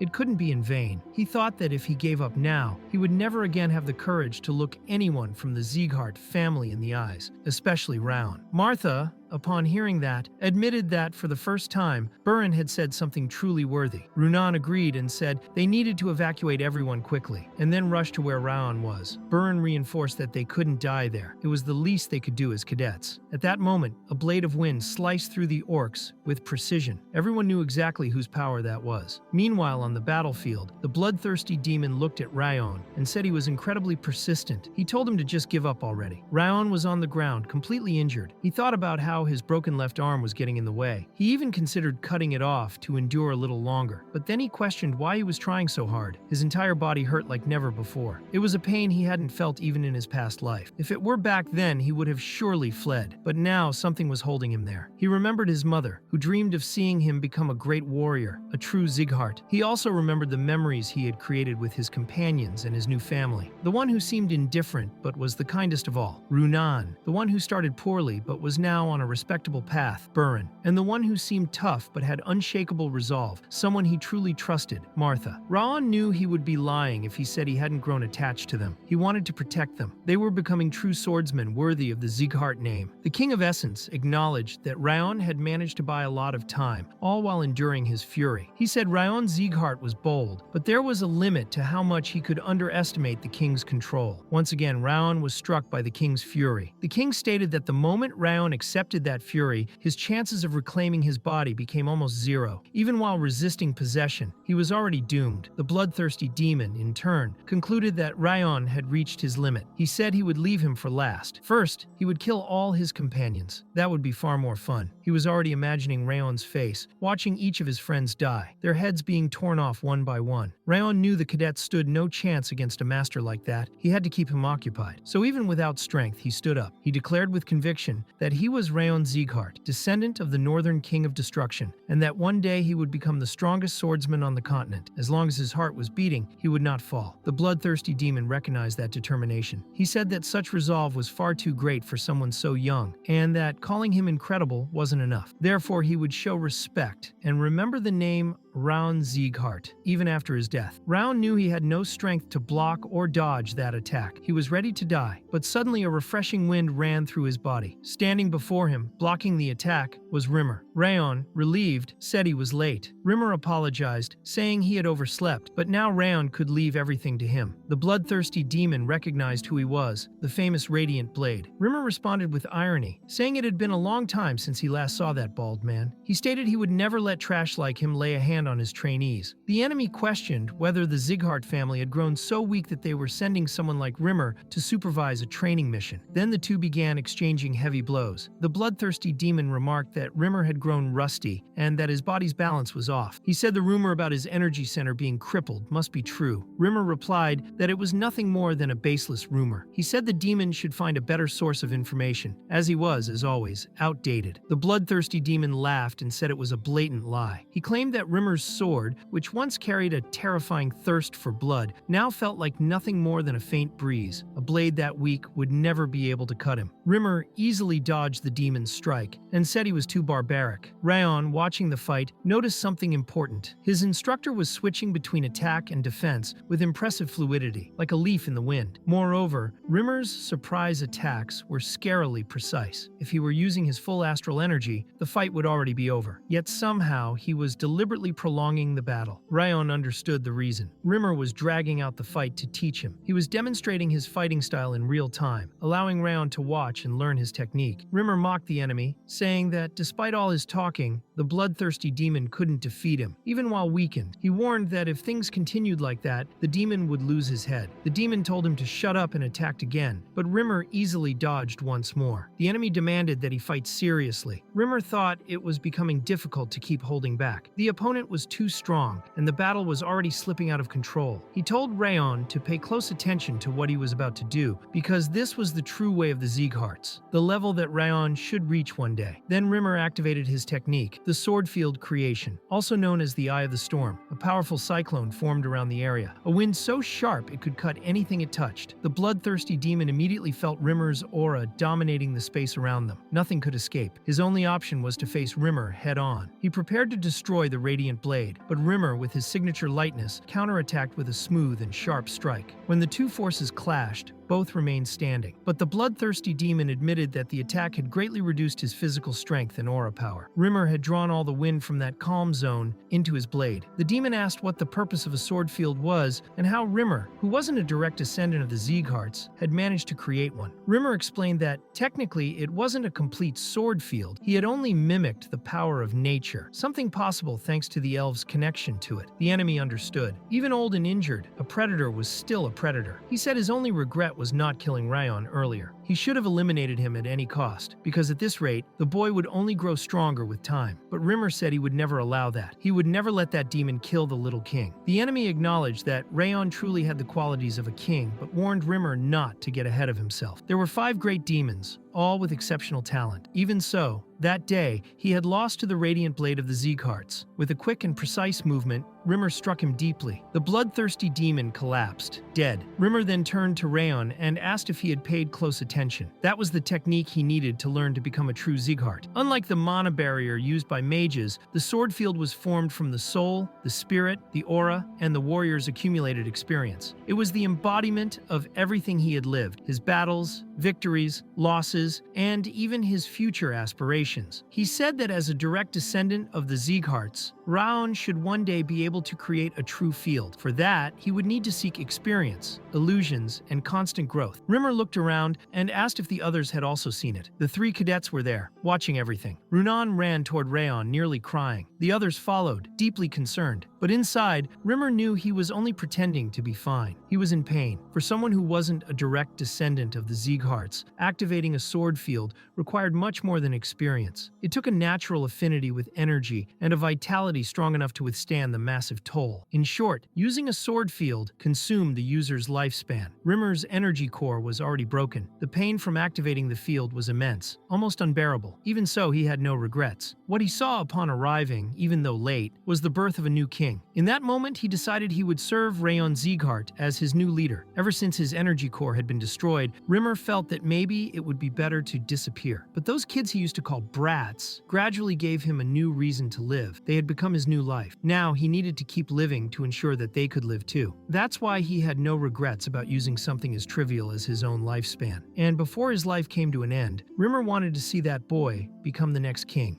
When Rimmer presented his report, Glenn could barely believe what he heard. It seemed impossible that Raon had actually faced the bloodthirsty demon of Eden. Rimmer, with a smile on his face, confessed that he had rushed there just to see the old leader's reaction because he knew it would surprise him. Even so, Glenn asked him to get straight to the point. Rimmer then explained that even he found it hard to believe, despite seeing everything with his own eyes. He wasn't the only one who witnessed the events. Several students from the 5th and 6th level training camps were also present on the mission. Moreover, the villagers of Cebu confirmed that the boy had faced the creature alone. Glenn, surprised, recalled that the bloodthirsty demon had strength comparable to a swordmaster, so he wanted to know what state Rayon was in after the battle. Rimmer replied that the boy was seriously injured but managed to survive, which in itself was a great feat. Even though it seemed impossible, there was no doubt Rayon had become a true expert. Because of that, Using the Elvrin sap on him wouldn't be a waste. But Glenn hesitated. The sap from the Second World Tree was too precious a treasure. Still, Rimmer insisted, saying that after everything the boy had done, he deserved the reward. Glenn accused him of favoring a specific student, but Rimmer simply stated that he was trying to support Ryan and the others so they could grow together. In the end, Glenn ordered Lowen to summon all division leaders, as there would be a meeting once the trainees returned. Before closing the conversation, he praised Rimmer's work, saying he had done well on the mission. Rimmer, touched by the recognition, commented that the last time Glenn had praised him was 20 years ago. He also mentioned that the trainees were about to return. Meanwhile, Rayon reflected on the mission. It had been successfully completed, although it took longer than expected due to Eden's interference. The village had been damaged by the demon attack, and the group spent extra time helping with the reconstruction. Since Rayon was severely injured, he stayed in the village chief's house to recover. When he opened his eyes, he checked the rewards obtained from the bet against the King of Essence. Although the king kept saying the bet should be nullified, Rayon didn't care, as the attributes he received were valuable. More importantly, he had gained something special, the trait of Iron Will. This trait allowed him to temporarily reduce pain, strengthening his willpower after suffering serious physical or mental injuries. Rayon thought that, with this, he could endure even more, even when using the Will of Wrath. On the other hand, the King of Essence himself questioned why such a trait had been given to a mere boy. He reflected that the system, even though well-designed, was becoming an obstacle. The system was created to generate skills based on the user's needs, and he could have taken over Rayon's body by now, if not for that trait. Even so, he decided to stay calm. He still had time. He was regaining his powers faster and had already consumed part of Rayon through his wrath. Soon the boy's body and soul would belong to him. When the cadets returned, they were received by Ilyun, the external commander of the Sieghart family. They were tired and homesick, but Ilyun told them they could not rest yet. They had to go straight to the Lord's mansion. There, everyone was welcomed and impressed with Raon Sieghart, as the rumors about his battle with the demon had already spread. Raon felt slightly uneasy about being summoned to the mansion, but he realized it was an unexpected opportunity. All the officials were gathered there. It was an ideal environment to learn from experience. He understood that, at this rate, he would always be fighting to survive, so he needed to become even stronger. The squad leaders, division heads, and even the masters of the direct bloodline palaces were present, which meant Glenn himself was paying attention to the incident. The Sieghart family was always strict about separating public from private matters, but they also knew how to properly reward any contribution. Knowing this, Rayon thought he had to prove his new achievement and earn a new martial art to grow further. Glenn then asked for details about the mission, as he had been informed that Rayon acted as the leader. The boy reported that it all started when he noticed they were being watched as soon as they arrived in the village. That was how he managed to surprise the Green Demon of Battle, who was after the Goblin King's magic stone. They thought the mission would end there, but the bloodthirsty demon appeared and attacked the village. To protect his allies and the villagers, Rayon volunteered to act as bait. Karun, outraged, said that was absurd and accused Rayon of lying shamelessly. According to him, the Green Demon alone was strong enough to kill them all, and now the boy claimed to have faced an even stronger one. That's when Rayon asked Doran to hand over what he had kept. Inside the bag were the heads of the Green Demon and the bloodthirsty demon himself. Then, Rayon asked for permission to draw his sword and demonstrated the power of his aura. He asked if that was explanation enough. Karun, realizing the truth, simply stayed silent, furious, calling Rayon a cursed half-breed in his thoughts. It was now clear Rayon had truly reached the level of an expert. Finally, Glenn congratulated Rayon Sieghart, the best trainee, and all the other members of the 5th and 6th training camps, recognizing the excellent work they had done. The unexpected words of praise left not only the trainees surprised, but the entire mansion in silence. Some cadets, overcome with emotion, even wiped away tears as they held their breath hearing those words. After the report ended, Rael presented the Goblin King's Mana Stone. Before the ceremony ended, all the trainees received bronze plates as recognition. Only Rayon received a silver plate. However, he was disappointed. He thought he would receive an extra reward, or maybe the opportunity to uncover Eden's true goals. Now he realized he might not receive the new martial art he expected. The King of Essence mocked him, saying that even after delivering such important information, he got nothing. He called him a fool. Raon reflected that perhaps he had begun to trust Glenn too much. That was when Lowen discreetly approached, asking if he could visit around midnight. The head of the family family had requested that he guide Rayon to receive a second reward. Later, Rayon returned home. As soon as he entered, he was welcomed with hugs from Sylvia and Helen. Sylvia, emotional, asked if he was okay and how his injured arm was. Rayon replied that he had completely recovered. Sylvia then apologized for everything she had said before. She was afraid it was her fault he had to face the demons alone, but Rayon said he was grateful to her. He confessed that when he came face to face with the bloodthirsty demon, he had thought about running away. He didn't believe he could win and even considered using his companions as bait. However, he remembered his mother's voice telling him to live a life worthy of a Sieghart. Those words gave him the strength to keep fighting. He said that the only reason he was still alive and now an honorable swordsman was thanks to his mother. Sylvia began crying uncontrollably. Helen also became emotional. Confused, Rayon asked why they were crying so much. Later, Rayon received a report from Judiel. She explained that the Central Martial Palace had ordered her to return. They were planning to dispose of her, likely as punishment for not reporting Rayon's progress and also as revenge for what happened during the mission. Rayon, attentive, told Judiel that if she wanted to survive, she would have to obey only him from now on. He told her not to return to the palace. Instead, she should send a letter saying she was now working as Rayon Sieghart's personal maid, chosen by his mother, who was concerned about his condition. The Martial Palace wouldn't suspect anything. On the contrary, they might even see it as a chance to obtain information more easily. If she noticed they were growing suspicious, she should report that Rayon's recovery was progressing well. After all, only the family head and the instructor knew about his true progress. Finally, he warned her to control her expressions and not let anything slip. As soon as Judiel left, the King of Essence began mocking him, saying the whole situation was pathetic. He wanted to know why Rayon was keeping a useless spy around. Rayon replied that she wasn't useless. She would serve as bait to strike Karun from behind, and besides that, he didn't want her to be discarded like he was in the past. There was still one last task to complete that day. At midnight, Rayon went to Glenn as agreed. The head of the family got straight to the point, asking which movement technique Rayon had used most during the mission. Rayon replied that he had used the basic river movement technique taught to all trainees. Glenn acknowledged that it was a good technique, useful even at higher levels, but also pointed out that it was too simple and had limitations when facing powerful enemies. Then he declared that as a reward for discovering Eden's plans, he himself would teach Rayon a new movement technique. Rayon was shocked. He hadn't expected to receive something like that. Glenn told him to focus, as he would have only one chance to observe. This was a unique opportunity. Seeing the movement technique of the strongest warrior on the continent was rare. The technique Glenn demonstrated was unlike anything Rayon had ever seen. To the eye, it looked slow, but at the same time, it was fast. It had both smooth and rigid movements. It was vast, powerful, and gave the sensation that it could take him anywhere on the continent. Even in such a short time, the movements were so perfect they seemed hypnotic. Glenn then revealed the name of the technique, Supreme Harmony Steps. The Ring of Fire system observed the technique in its perfect form and allowed Rayon to learn the first movement, Heavenly Advance. Rayon commented that, at his current level, he couldn't follow everything, but he had managed to absorb the first steps. Glenn said that was the gift. It was up to him to decide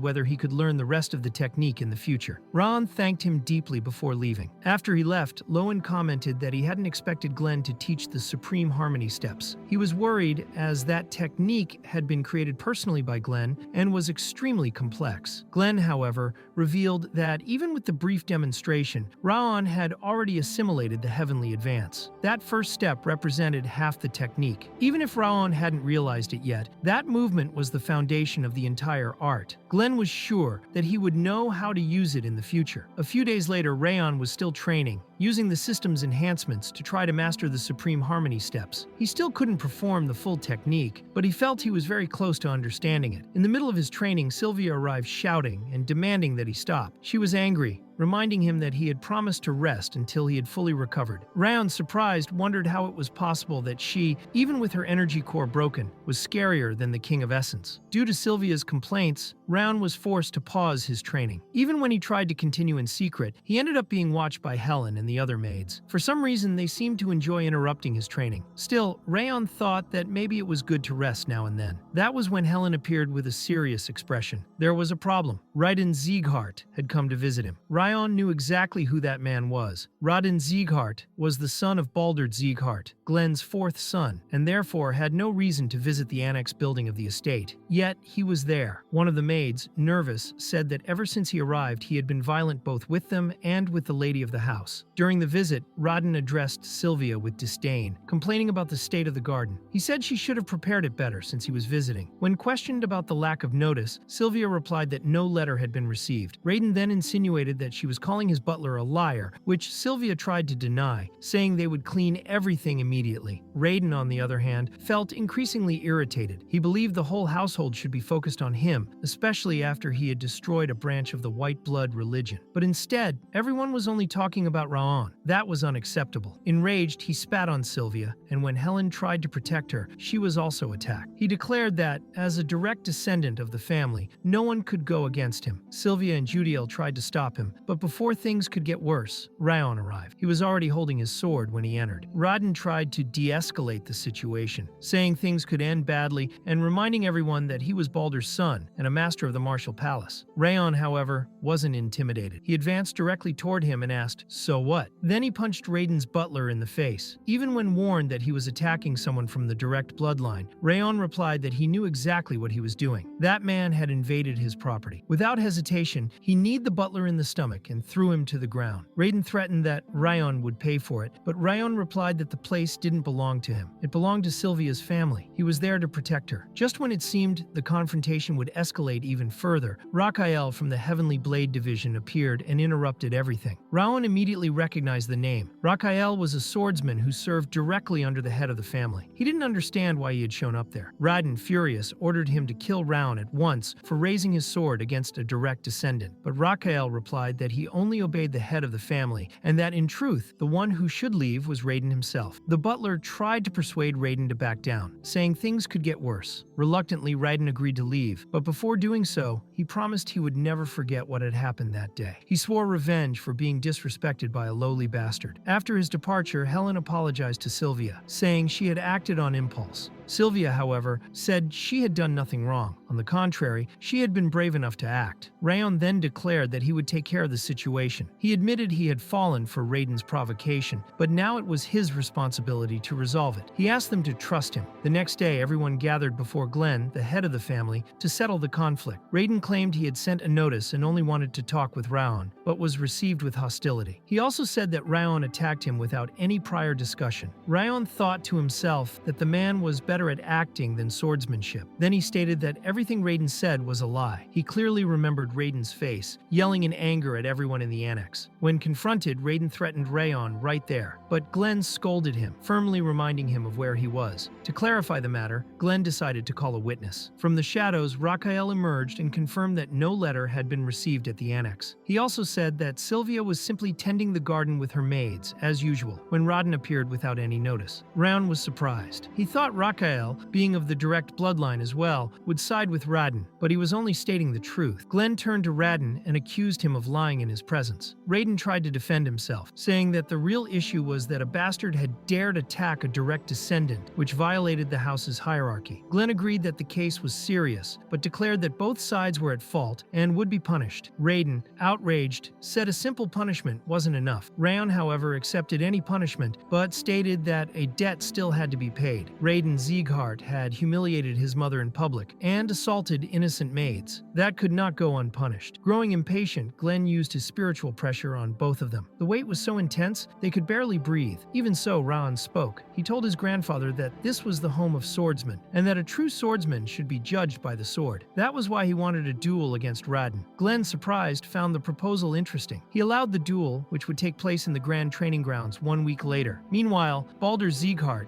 Raiden's father, was informed of the incident. He said that no matter how talented Raon was, in the end, he was just the son of Sylvia and some unknown man. He believed the gap between him and the direct bloodline would soon be clear. Raiden, in turn, guaranteed that he would win easily. He said that last time he was simply caught off guard. For caution, Baldur advised him not to kill Raon. It would be enough to defeat him humiliatingly, crush his hopes, and stop him from ever becoming a swordsman. Thanks to the duel, Raon was allowed to resume training. Helen, worried, asked asked Sylvia if they were sure they should let it happen. After all, Raiden was an intermediate-level expert. Sylvia admitted Helen was right. The duel was dangerous. All of this had started because Raiden lost his temper. Even with his refined appearance, Baldur was a master of the flexible sword, a style full of variations and focused on exploiting the opponent's openings. Since Raiden had learned directly from him, he would become a completely different fighter during the duel. Sylvia kept watching Rayon's expression. Though still nervous and worried, she decided to trust him. She knew that boy wouldn't act without reason. For now, trusting him was the best she could do. Later, Judiel appeared discreetly with a snack for Rayon, but hidden inside the tray was something else, a book. It was a complete manual, carefully disguised, containing all the information about the flexible sword style that Raiden used. The content was very well written and easy to understand. Rayon realized that Judiel hadn't done this just for him. She had also protected his mother during that incident. Because of that, he felt deep gratitude toward her. Time passed. Each of them continued their own training. The day of the duel finally arrived, and the entire house was paying attention. Raiden was anxious. He had spent days waiting for this moment. He wanted to destroy that brat and damage his body so badly he would never be able to wield a sword again. Before the fight, he acted confidently. He wanted to see the look on Rayon's face when he was defeated, but Rayon, calm, simply replied that Raiden wouldn't even be awake to see it. When the duel began, Raiden charged forward at great speed, trying to end it quickly. However, Rayon vanished in the same instant. A second later, he was already standing with his sword pressed against Raiden's neck. Though it wasn't a fatal blow, it clearly showed who was in control of the fight. Rayon then punched Raiden straight in the face, saying he would die 8 times that day. That first one was for lying about the letter. Raiden, furious, called Rayon arrogant and tried to strike back with a powerful blow. But once again, he couldn't even touch him. In the next instant, he was hit with a blow from the hilt of Rayon's sword. Rayon explained that blow was for disrespecting his mother's flowers. Then he landed more punches, one for stepping on the flowers, another for pushing Helen. And so the fight went on, with Rayon demonstrating complete control. Raiden was confused. He couldn't understand how he was being defeated so easily. He thought Rayon was using the river steps and the starlight sword technique, but he was sure Rayon was only a beginner. Even so, he was being utterly crushed. Sylvia and Helen watched in awe. Helen thought Rayon could have ended the fight already, but realized he was deliberately humiliating Raiden. This wasn't just a fight for victory, it was a fight for justice, for revenge, for everything they had suffered. That touched Helen deeply. Even though she was just a maid, she was being defended with so much care by Rayon. Sylvia, on the other hand, reflected on the past. While her father sought only power, the household grew colder. Even as a member of the direct bloodline, she had always felt out of place. That's why she ran away. But now she understood that maybe she should have faced it all with courage. That was what Rayon was showing her, that even someone seen as weak could have determination and a strong heart. One had to fight to the end, no matter who the enemy was. In the end, Rayon finished Raiden off with one last punch. The judge announced the result. The winner of the duel was Rayon Sieghart. In the audience, Baldur asked what had happened to his son. Rimmer, confident, said he had expected it. The trainees from the training camp had been cheering for Rayon the whole time. Lowen, a veteran of the house, commented that he had never seen so many people cheering for someone outside the main house. G also found it impressive that Rayon's companions supported him so sincerely. But what really surprised everyone was what happened during the duel. Despite being inexperienced, Rayon had used the Supreme Harmony steps, a movement technique created by Glenn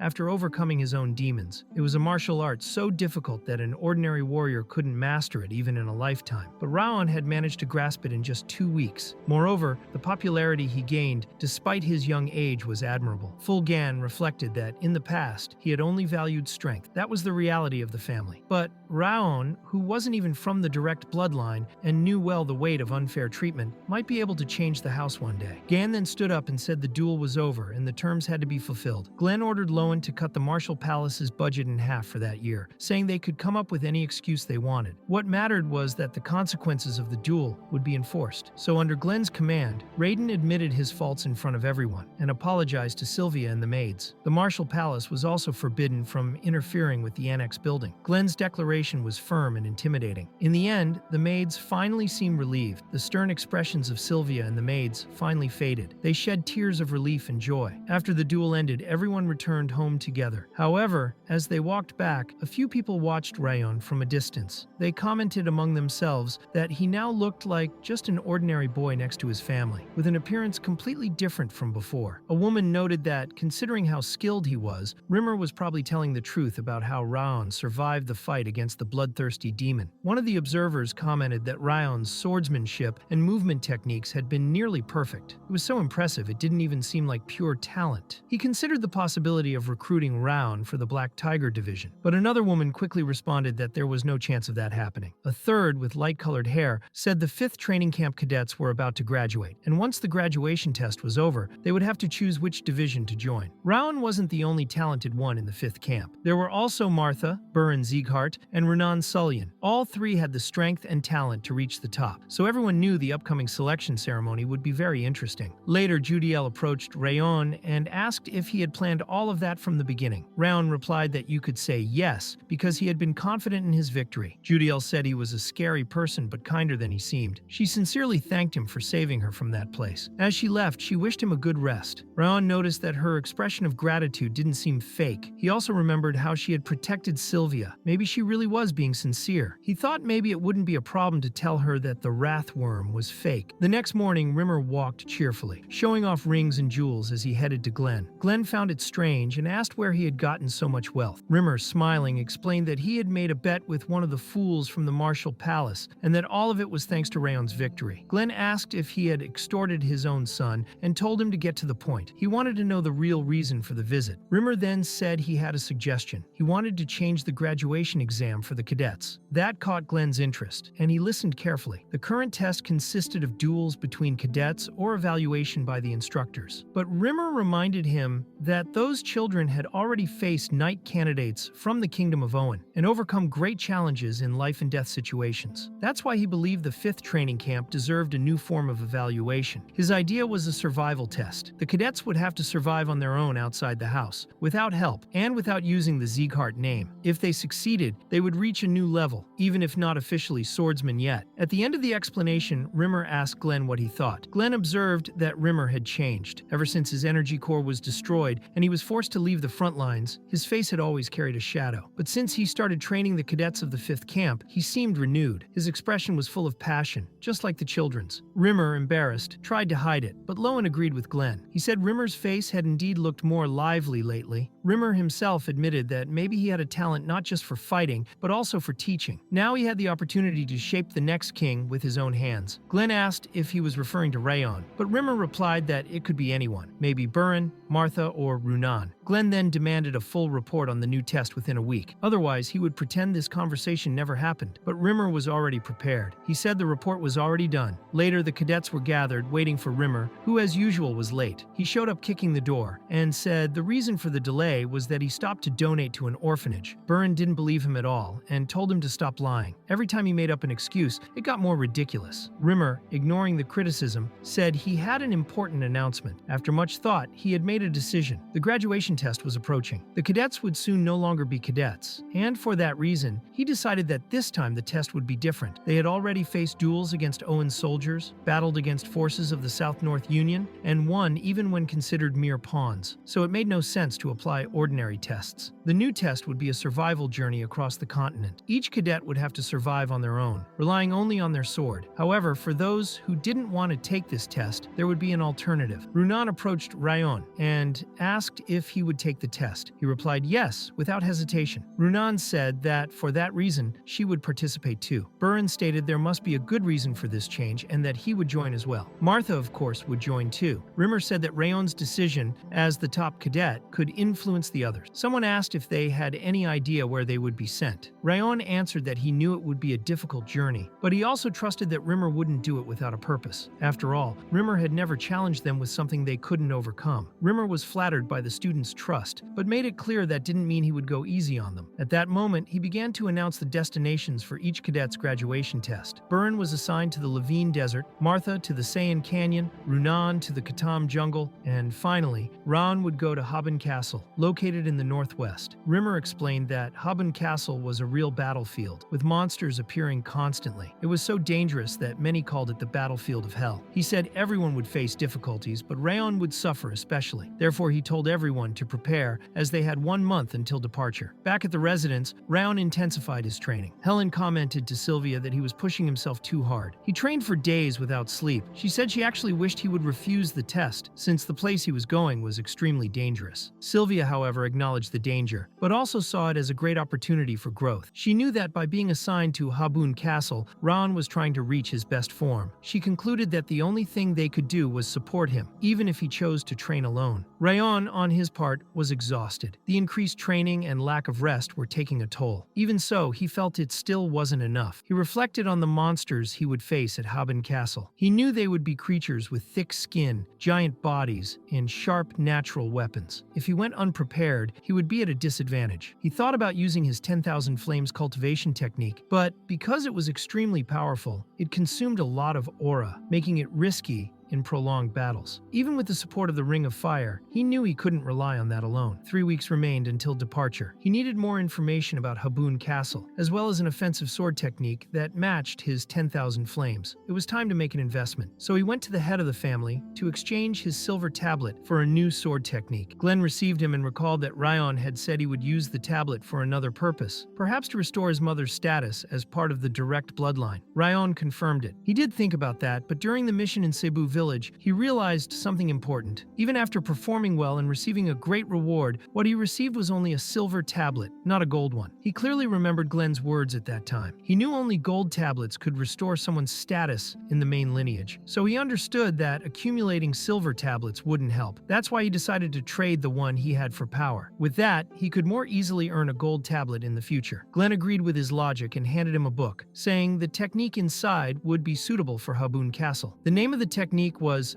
Fangs of Insanity. Since it had been chosen by Glenn himself, Rayon trusted its quality. He thanked his lord, but before leaving, Glenn asked him something. Glenn wanted to know why Rayon had accepted going to such a dangerous place without hesitation. He asked if he wasn't afraid. Rayon replied that he had learned something important during the fight against Eden. Facing the unexpected and challenging death helped him grow a lot. He realized he needed to surpass his own limits to become stronger. He knew Rimmer would never send him into an impossible challenge. That's why, even if it was hard, he believed the journey would be constructive, and that in the future, he would be grateful for having lived through that experience. Glenn then gave him one last piece of advice. He said the technique he had given had many uses, and its only limit was Rayon's imagination. The boy thanked him and left. As he walked away, Rimmer appeared from behind the throne. He had been hiding there the whole time, listening to the conversation. He commented that this was why he kept praising that boy. He said Rayon already fully understood his instructor's intentions, and that he was truly different from Burin, or, as he joked, that idiot Martha. Glenn called Rimmer a terrible instructor for speaking badly about the students behind their backs. But Rimmer replied that he didn't expect Glenn to hand over the Fangs of Insanity technique, as it was worth as much as a gold tablet. He believed Glenn was being soft on his grandson. Glenn told him to shut up. Rimmer commented that the technique was quite violent, and he was worried that Rayon might not be able to control it. But Glenn said he had done his part by giving the book. Now everything was in Rayon's hands. Rimmer then teased him, saying that final warning almost sounded like grandfatherly love. Irritated, Glenn restrained Rimmer with magic, saying that he must already be fully recovered from the last battle. Then he slapped him so hard that Rimmer's scream was heard from outside the room. Later, while studying the technique in his room, Round concluded that this technique wasn't worthy of just a silver tablet, but of a gold one. Fangs of Insanity, as the name suggested, was a technique based on intuition. Its principle was to attack the enemy brutally and instinctively, as if sinking fangs into their throat like a wild beast. However, since it relied on intuition, it wasn't something that could be learned just through theory. It had to be used in real battle multiple times to be mastered. So, Rayon began dueling constantly against other cadets. He wielded his sword without rest, seeking to make his strikes more precise, more intense, until reaching the next level. When the other cadets could no longer handle fighting him, he finally began to understand the true meaning of the Fangs of Insanity technique. Time passed until the night before the test finally arrived. Judiel commented that Rayon was much more injured than usual. She said he had pushed himself too hard, especially considering the test was the next day. She was sure Lady Sylvia would be worried if she saw his condition. Round admitted he had overdone it a little, since he had been dueling every day without rest. Judiel replied that that was why she was treating him. At that moment, Round said there was something important he needed to tell her before leaving. He revealed that he had lied about feeding her the rage worm. She remained silent, indicating that she already knew. She explained that, in the beginning, she truly believed it was a rage worm and had no reason to doubt it. She was terrified and just wanted to survive. But little by little, she began to relax thanks to the kindness of the people in the annex building. Round always treated her with humility, without demanding anything in return. He even came up with a plan to divert the attention of the martial palace. Judiel noticed that the way he looked at Sylvia, or when he warned others, house was always protective. He loved everyone there and wanted to protect the annex building. That's why she began to doubt that he had really used a rage worm on her. Even so, she asked why Rayon had decided to tell her. He replied that it was because she had changed. Just as she had been watching him, he had also been watching her. Behind the mask, Judielle's true emotions had begun to show. On the day Raiden came to the building and acted violently, Judielle showed real willingness to protect Sylvia. Also, Rayon knew she was the one who left information about Habun Castle on his bed. She had proven extremely helpful, and for that, he sincerely thanked her. Judielle then said she had a younger brother, but she didn't know where he was. They were separated during a sale. Even so, she followed the orders of the main building and felt guilty for what she had done to the young master. Rayon assured her that he would save him. He said that as long as Karen was in his way, a battle between them would be inevitable. But once everything with Karen was resolved, he would search for Judielle's brother, no matter the cost. Before saying goodbye, Judielle asked what Rayon would do if she gave information about him to Karen. He replied that he believed she wouldn't do that. She said that was a ridiculous answer, but even so, she would follow him and obey all his orders. Then Round said he would leave the annex building under her care while he was away. That night passed and the day of the test finally arrived. Rimmer gathered all the cadets and announced that the time had come. He said,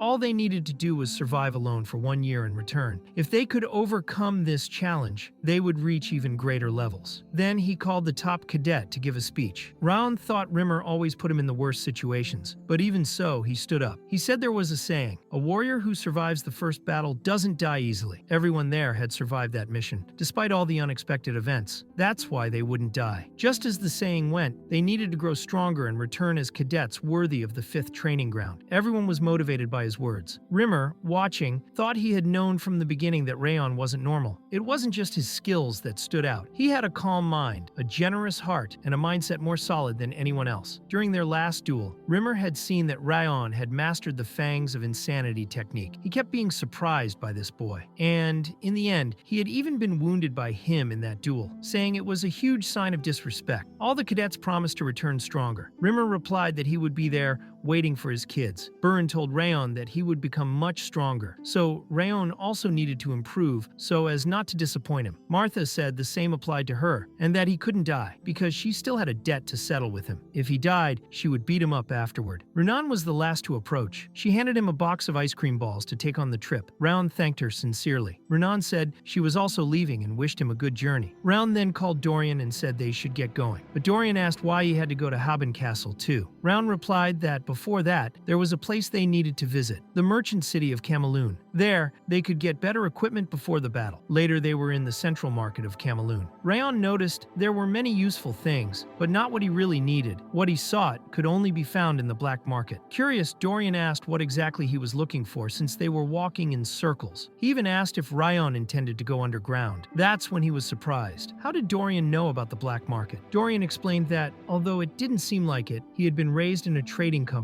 That's why he knew these things well. Rayon thought that explained Dorian's behavior. He had already suspected he came from a merchant family, and now it was confirmed. There was no need to stall anymore. They would head straight to the black market. Dorian, however, warned that it was only possible to enter through a secret passage and asked how Rayon knew about it. Rayon made up an excuse and said it was Rimmer who told him. Later, disguised with hoods, the two of them entered the underground black market. Dorian commented that the black market was even cleaner than the surface market and asked Rayon if what he was looking for could be found there. Rayon then checked the auction catalog and, after flipping through a few pages, finally found what he was searching for, the black butterfly. He also read that the auction would take place in the afternoon and that bidding would start at 10 gold coins. Dorian thought the price was very high. It really was expensive. Rayon, although he had the money received for the trip, knew it would be risky to spend it all on that. He decided to look for a pawn shop or some other type of store to increase the amount they had available. About an hour later, he had already sold everything he planned to. There was still some time left before the auction, and now with a bit of spare money, Ron decided to walk around the stalls to see if he could find anything useful. However, nothing caught his attention until he saw an unexpected item, the ring of the first head of the Sieghart family. Ron recognized the ring immediately. He had seen it in the memories he received when learning the 10,000 Flames technique, and never imagined he would find it there, in the black market. Curious, he asked the merchant how much it cost. The seller replied that Rayon had a good eye. He said that the ring increased strength and improved focus. this, and that the starting bid was 5 gold coins. Dorian, upon hearing that, was outraged. He said it was obvious the man had bought the ring for just a few silver coins and began criticizing the attempt to deceive them. He pointed out that if the focus enhancement were really that good, the ring would be in a reputable magic store, not in an old forgotten stall. He went on to say that if the strengthening was really that amazing, it would at least match an ogre gauntlet or ring. He also noted that the item didn't even have a proper magic mark, just some basic scratches. No one would take that ring, even if it was in the trash. In the end, Dorian offered 1 gold coin. The merchant, surprised, accepted. Even Rayon was shocked by the success of the negotiation and praised Dorian for the work. The King of Essence, inside Rayon, also commented that the ring truly seemed to hide a powerful secret. He also observed that Dorian had completely changed in that moment, as if he were a different person. Rayon acknowledged that Dorian was excellent in negotiations, even if he didn't have a strong sense of item quality. In any case, it was a great purchase. Right after that, a mysterious woman approached and asked if he had just bought that ring. She offered 10 times the amount he paid. She said that no matter the price, she wanted the ring. By the way she spoke, she assumed Rayon was just a desperate adventurer looking for money. Even the merchant was shocked, realizing he had sold the item for far less than it was worth. Rayon, however, understood that the woman knew exactly how valuable the ring was. She hinted that the ring might be worth at least 100 gold coins. Even so, Rayon refused the offer. He said he was sorry, but he didn't like selling his belongings. A butler beside the woman warned Rayon to behave. He said disobeying could cause problems for him, especially by challenging someone like her. But Rayon wasn't intimidated. He stated that he didn't care who she was and told them both to get lost. The woman, annoyed by his boldness, asked who he thought he was to act with such arrogance. Rayon replied that they were the ones who started it, just because he didn't want to sell the item. He asked if she wanted to keep showing off her privileged world, or if they were done there. The girl, furious, said he had no idea how frightening the world could be. Rayon simply said that if that was all, he was leaving. However, the girl didn't let it go. She said they were going to the auction house and that she would take everything he tried to buy, no matter the cost. She was determined to win. Later at the auction, Rayon watched attentively, but still hadn't seen anything that interested him. He was only waiting for the black butterfly. When it was finally announced, his eyes lit up. It was a rare item, known for its unmatched beauty. Despite its short lifespan and high cost of maintenance, its subtle glow made it a highly sought-after ornament. The bidding started at 2 gold coins, rose to 5, and then Rayon offered 13. He believed that would be enough to secure the purchase, but suddenly the same girl from before made a bid of 50 gold coins. Everyone was shocked, and the auctioneer was already preparing to close the bidding. She was sure she would win, and that Rayon wouldn't stand a chance of getting the black butterfly. Dorian, beside him, commented that it was clearly on purpose. He said it would be hard to find another black butterfly at another auction, but Rayon didn't seem shaken. He simply told Dorian to get some clothes suitable for nighttime travel. With a determined look, he calmly stated that he would steal the butterfly from her. Dorian asked what was going on, so it was explained that the best assassins on the continent had distinct traits like speed, stealth, and precision. But among all of them, Rayon was known as the most silent. Now, he was infiltrating to steal the black butterfly. He believed the key to this was a technique he had used in his past life called shadowless steps. Although he had learned the steps of supreme harmony in this life, he realized that, surprisingly, he would need to use the old technique. 10 minutes earlier, Rayon had explained the plan to Dorian and was surprised by his efficiency. His friend had managed to get nightwear with ease and was already gathering information about the masked woman. Dorian revealed that he heard rumors that she might be Princess Jaina of the Balkar Kingdom, famous for her magical talent since childhood, and known for having the incredible ability to appraise magical items, making her a highly valued expert by the kingdom itself. He said maybe it would be better to give up, but Rayon interpreted that as a sign she was a VIP of the black market, which meant the auctioned item would still be under evaluation and wouldn't have been delivered directly to her private room, like in other cases. This was his best opportunity, so he took action. Rayon confirmed upon arrival that the butterfly hadn't been delivered yet. Meanwhile, one of the staff members commented that it was strange for someone to pay 50 gold coins for something as useless as a butterfly, saying he would never understand the minds of the rich. Rayon noticed that some of the auction staff were still near the butterfly, but distracted. He decided to use his magic. These black butterflies were usually kept in bird cages because they died in fully enclosed spaces. They clung to magical stones to absorb pure mana, but when the butterfly sensed the energy of the 10,000 flames, it willingly escaped the cage and landed in his hand. The staff soon realized that the butterfly had disappeared, but it was already too late. Rayon had already vanished without a trace.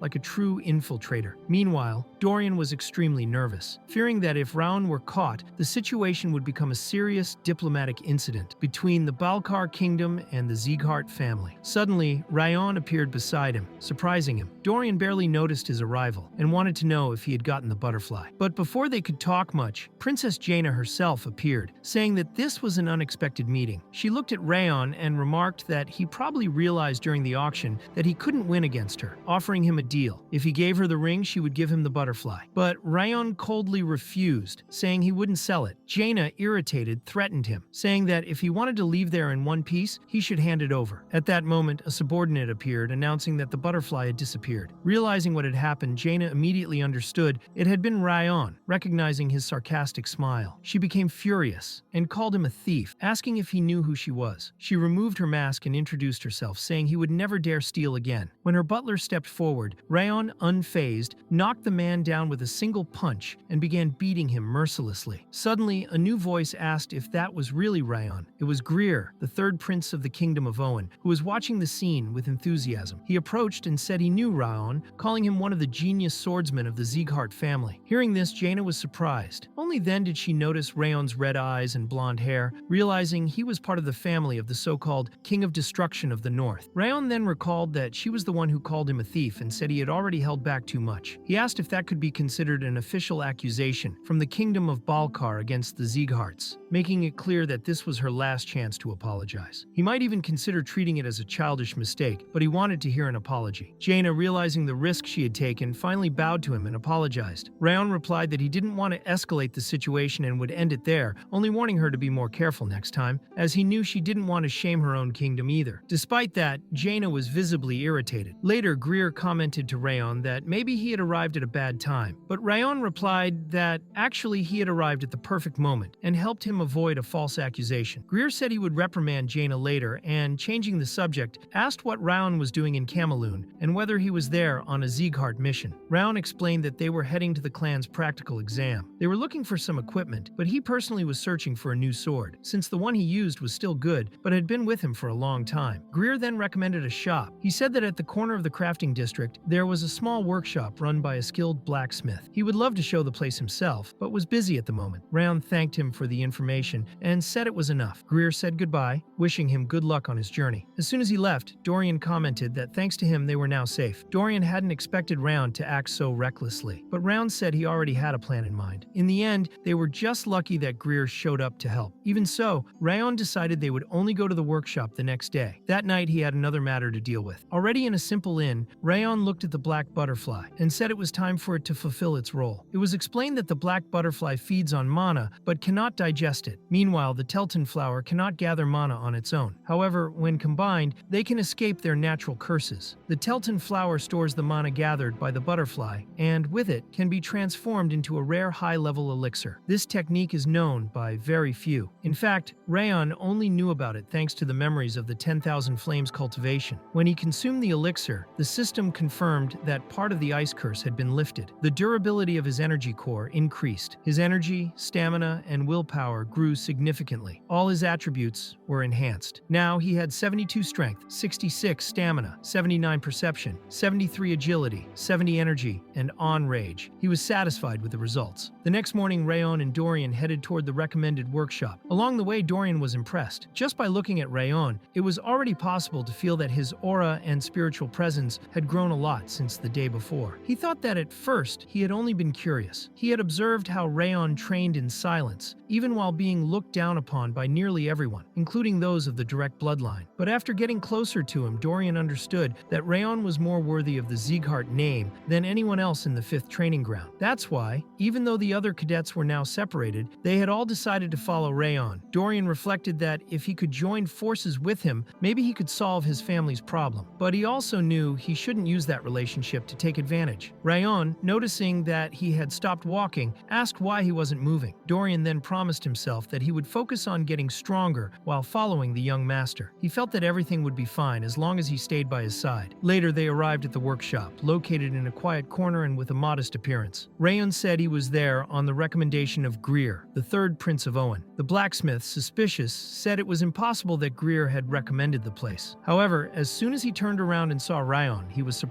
surprised. Even though he was so young, the boy radiated an imposing aura. He had already reached a level of swordsmanship that surpassed even Greer himself. The blacksmith said the pressure Ryan gave off was different, and asked if he was a Sieghart. Dorian was amazed at how quickly he figured it out. The Spirit of Essence responded that this was typical of a true master blacksmith. The good ones can recognize someone's origin and level just by looking. The blacksmith then commented that he had seen many swordsmen before, but never anyone like Ryan.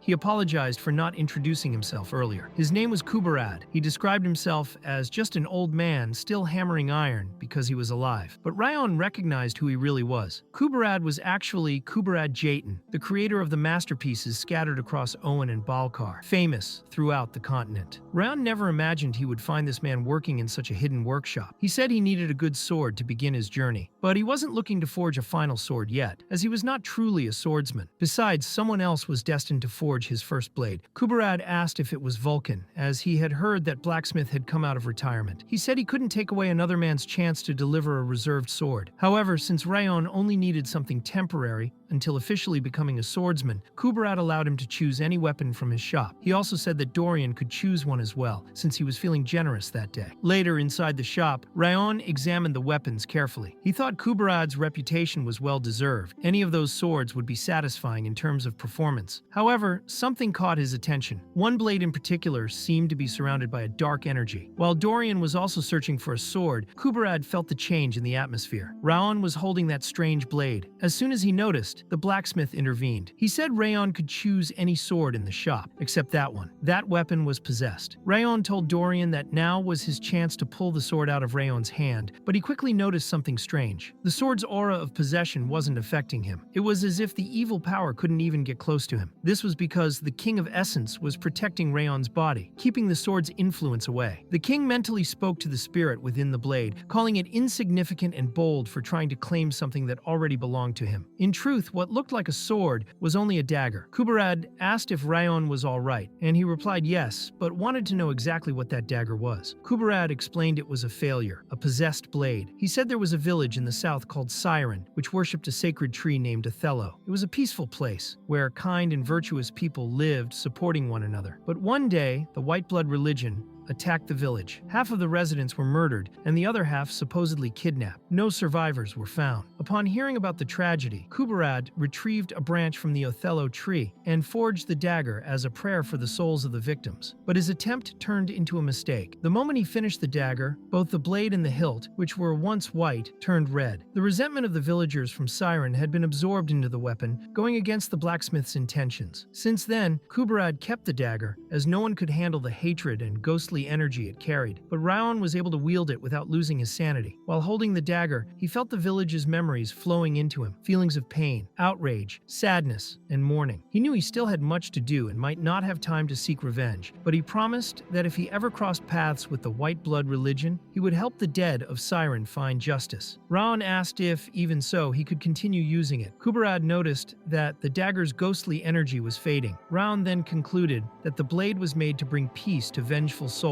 and gave it a name, the Requiem Blade. Later, Rayon thanked him for the weapons received. He never expected to find something as powerful as the Requiem Blade in that place. Kuberad said it was no big deal, and that it was an honor to see his weapon used by someone so talented. Rayon said he would prepare a warm welcome if Kuberad ever visited Sieghart, and the blacksmith was rooting for him to become a great swordsman. He had thought Rayon was just a talented boy, but now saw that he had even tamed a haunted blade. The name of Sieghart would echo once again throughout the world. Raon and Dorian headed north for several days, leaving Camelon behind. They passed through snowy fields and forests. When they were already used to the repetitive scenery, they arrived at Haboon Castle, the place where they would take the graduation exam. Dorian was already sick of the bloody atmosphere surrounding the place, but the King of Essence was excited. That battlefield air made him happy. Rayon asked Dorian what his reaction was upon arriving there, since they had barely faced any difficulties on the way. Dorian, outraged, said it was a joke. During the whole journey, the cold kept getting worse, but Rayon insisted that moving the body was important every time he complained. The boy spent the entire time correcting Dorian's posture, from the moment they woke up to the time they went to sleep. He even asked to train alone during his night shifts. Dorian was exhausted, saying he barely slept during the trip. The King of Essence agreed, saying Rayon was right, but that he should train with more moderation. He himself couldn't rest properly either. Finally, someone showed up to greet them. It was Tarion,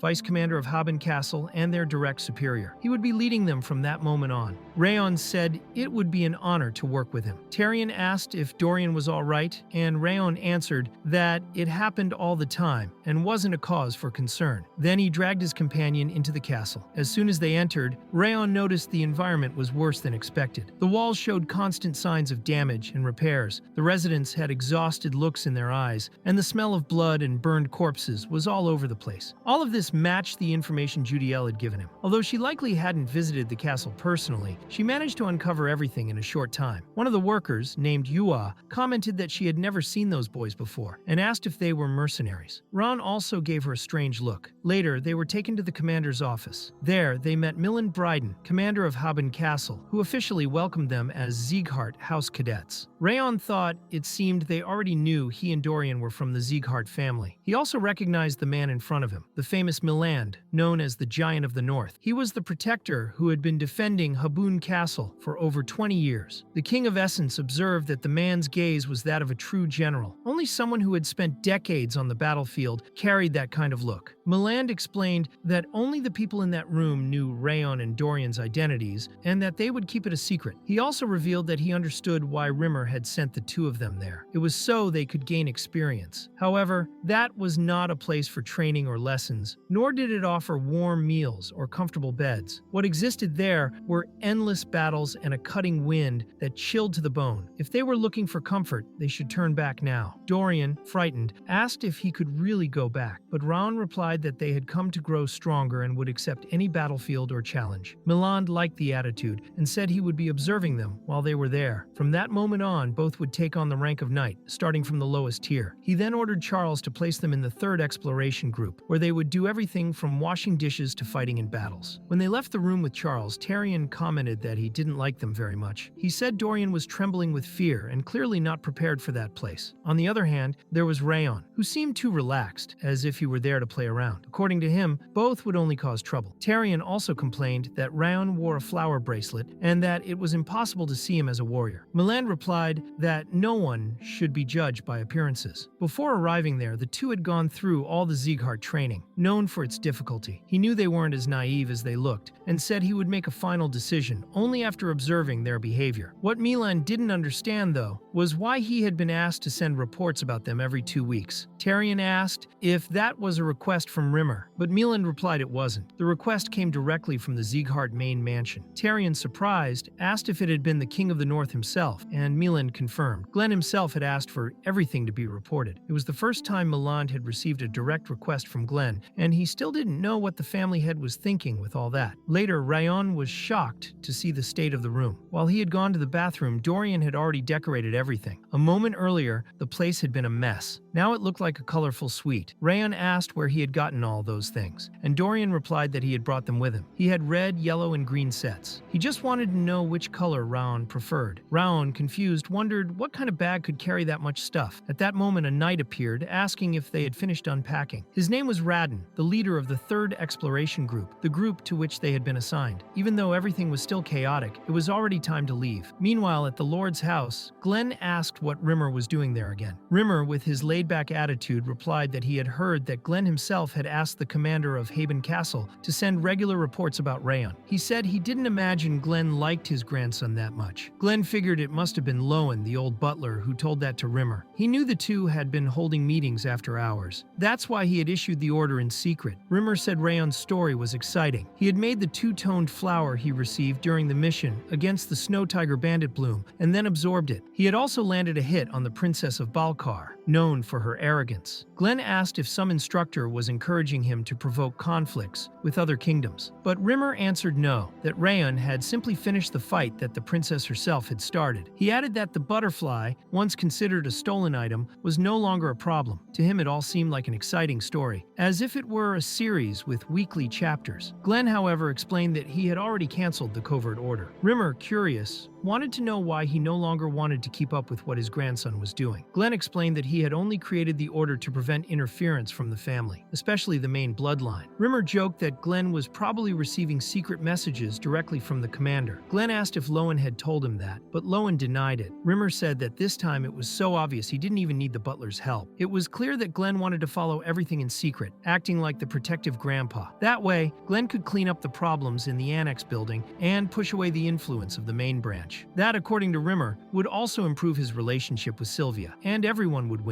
But Glenn realized that Rimmer hadn't learned his lesson from last time. He said Rimmer would now be punished properly, and indeed Rimmer got another beating. He even seemed to enjoy it, since he always came back. He really looked like a troublemaker. The scream was so loud that Raon, even far away, could hear it from Habun Castle. At that moment, he and the others were with the leader of the third group on Mount Sterling. Rodden explained that monsters from the Snowy Mountains and the Northern Sea both appeared in that region. That was why Habun Fortress had gained the reputation of being a true hell on Earth. At least the mountain scenery was beautiful, which helped ease the tense atmosphere a bit. Now that they were starting their reconnaissance mission, Radin said they would do a test. He wanted to know Rayon and Dorian's abilities. He pointed to some footprints and asked if they knew what creature had made them. Dorian guessed it was a troll because of the size, but Rayon disagreed. He explained that troll footprints were similar to human ones, only larger and deeper. Besides, those prints were from a creature that walked on 4 legs, which meant it was a Karagor. Rodden was surprised by the precise answer and asked if Rayon could tell when the prints had been made. Rayon observed that they weren't hardened yet, which meant they were less than a day old. The Karagors were probably still nearby, to the west. Rodden pointed to a scratched tree and wanted to know what creature had left those marks. Raon replied that they were from a giant wolf. He said these animals marked territory on trees and rocks with deep claws, but explained that the wolf that had marked there was already dead. According to him, giant wolves always returned to areas where they left their marks. Since the scratches were old and no new ones had been added, it was a sign the wolf was no longer alive. Raiden couldn't understand who that boy was. He answered everything precisely and without hesitation. He thought about how there was a tradition of hazing new soldiers in the exploration units. It served to show that theoretical knowledge wasn't useful in the field and to warn about the dangers of the place. But with Rayon, he simply couldn't do anything. He was the one in shock now. Unable to provoke Rayon, Rodden changed targets and began teasing Dorian, who showed little knowledge. Since Dorian was easier to confuse, Rodden kept pestering him while Rayon decided to continue the exploration on his own. He thought that if he used the senses of the snowflower, he could feel everything around him more precisely. But he was surprised when he felt the Requiem blade begin to track something. Even with weak energy, it seemed to be guiding him. Thinking back, Raon realized that the blade had already emitted that kind of energy earlier, while they were climbing the mountain. Even after defeating monsters, it kept reacting. Maybe that dagger was trying to help him in some way. At that moment, the King of Essence appeared mentally, asking what he was doing. He was outraged that Raon was using the ability of a mere dagger, even after receiving the power of the snowflower, a gift from the depths of the underworld. Raon replied that it didn't make sense to use extreme power without necessity. If a simpler option was enough, he would use it. The King of Essence argued that what Rayon currently had was just a trace of the true strength of the snowflower, and that this trace was infinitely superior to the dagger. Rayon replied that this wasn't a certainty, and the king proudly insisted that he said that because he was one of the great kings of hell. Still, Rayon didn't care about his opinion, but he admitted that the technique offered by the King of Essence was powerful and might be worth listening to. After all, he didn't know what kind of side effects using the dagger could cause. The king stated that the techniques and traces he offered used the cold energy already inside Rayon's body and said he could teach him how to control it in a way no one else knew. Rayon was surprised. That was a gain he never expected to receive at that moment. Later, the King of Essence began teaching the technique, called Glacia. He said it would be impossible for normal humans to learn it. Only those with pure cold energy could master it. He instructed Rayon to calm his mind, find the cold energy within his body, and make it circulate throughout. When he asked what Rayon was seeing, the boy replied that it seemed like the cold energy in his body and the snow around him were merging somehow. The king confirmed that was correct. Even on a superficial level, the internal and external cold were connecting. He explained that the main point of the technique was to make the internal cold energy harmonize with the frozen environment. Rayon found all of that difficult. He had never imagined something like it, and it definitely wasn't easy. He felt he still couldn't fully connect, but he understood that the important thing was to keep the image of the connection clear in his mind, even if he couldn't reach it, seeing how far he was already helped. So he focused on the world around him. The snow was falling gently, the air was cold, and everything around him seemed quiet but full of detail. He felt his body becoming colder and heavier, but at the same time his senses were sharper. Even from afar, he sensed Radin teasing grazing Dorian, a giant wolf hunting, and a dark presence approaching. He couldn't clearly see what it was, but he had an idea. It was just a concept, a distant feeling. Even so, that was already impressive. The technique was absurd, but since it was his first time using it, the range was limited, and he couldn't maintain it for long. Suddenly, he felt a presence coming from underground. He ran to Radin and warned that Baron's moles were heading their way. He said they were moving beneath the ground, but Radin, confused, replied that sea creatures usually didn't go that far. That territory was dominated by mountain monsters, and shark moles generally caused tremors when moving. Two huge shark moles appeared right in front of them. The sight shocked the captain, but he quickly snapped back to reality. He was alone with the rookies and had to deal with those creatures. As soon as he drew his sword, Radin slipped on the snow and was left vulnerable. He was saved by Rayon, who struck the chest of one of the creatures with his blade. Rayon told the captain that he could hold the moles off for a while Raiden went to get the rest of the exploration team. Even if the captain didn't trust him, Rayon said he could trust his sword. So Radin grabbed Dorian and ran, leaving Rayon alone against the beasts. Despite the danger, Rayon wasn't afraid. When the three shark moles charged, he used the Mad Fang technique, cutting and maiming the creatures with precision. He thought the technique was working even better than expected. Before learning it, he would have needed to use aura to defeat monsters of that level, but now he was winning with swordsmanship alone. He felt his body was more agile, steadier, and more resistant to the cold. Perhaps it was due to the power of Glacia. Excited, Rayon wanted to make the most of the technique the King of Essence had taught him. He focused on using his sharpened senses during the fight. When he defeated the last shark moles, he realized he was learning faster than he expected. With so many chances to fight monsters at Habun Castle, he felt he would grow much stronger during that 1 year he would stay there. Soon Radin returned with reinforcements, but saw that all the creatures were already dead. Rayon had defeated them alone, leaving the captain stunned. He felt a bit disappointed in himself. He hadn't believed in the rookie and had nearly put everyone in danger. So Radin bowed before Rayon and apologized. He said that everyone was alive thanks to him, and that his own mistake had nearly been fatal. Rayon was surprised by that. Radin had quickly acknowledged his error, and he replied that it was okay. He was also someone who didn't easily trust others. The captain then said he finally understood what kind of person Rayon was. He called him an angel from the heavens who had come to save them. Then he announced to the whole team that they would celebrate the rookie's first mission that night, and he would pay for everyone's drinks. Later,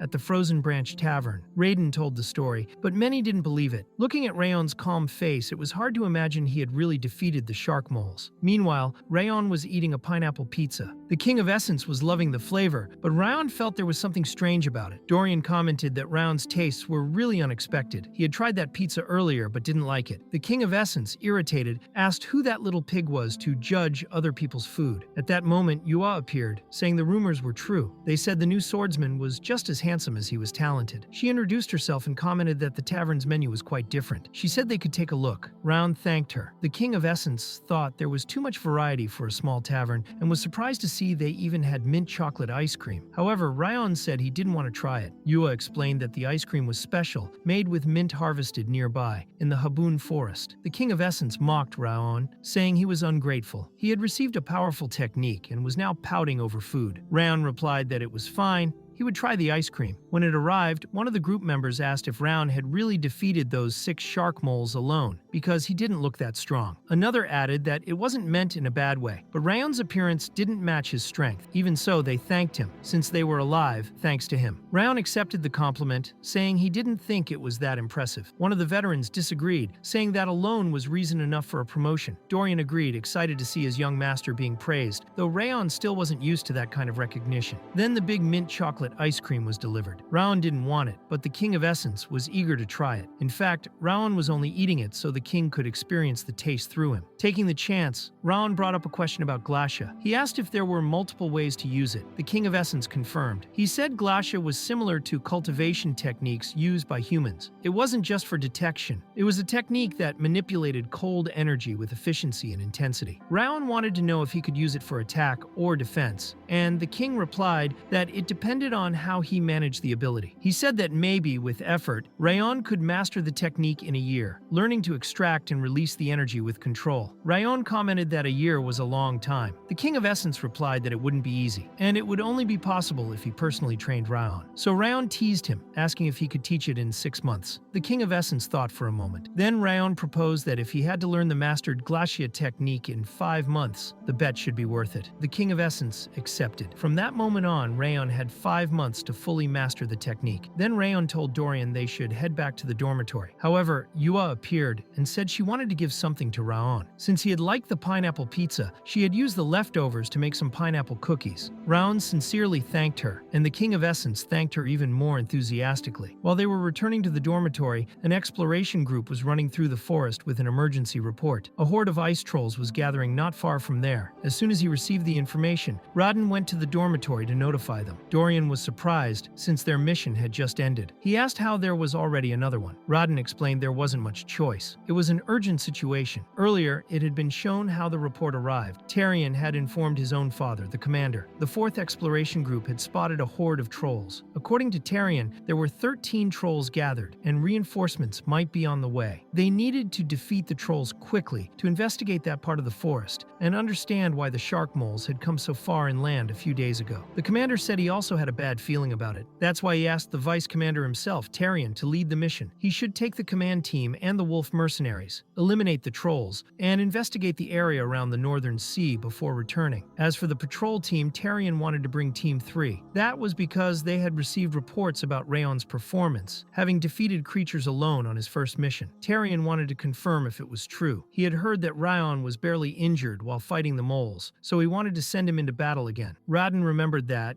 and that night ordered everyone to go to bed early. He suddenly left the dormitory, leaving Dorian in despair. He was in shock that they had just returned from a mission and were already being called for another even more dangerous one. Dorian asked Rayon if it was true that ordinary swords didn't work on ice trolls. Rayon explained that yes, those creatures didn't have regular skin, but extremely tough hide due to the cold climate. To kill them, it was necessary to use a sword imbued with aura. Also, ice trolls regenerated much faster than normal ones. Dorian became even more frightened.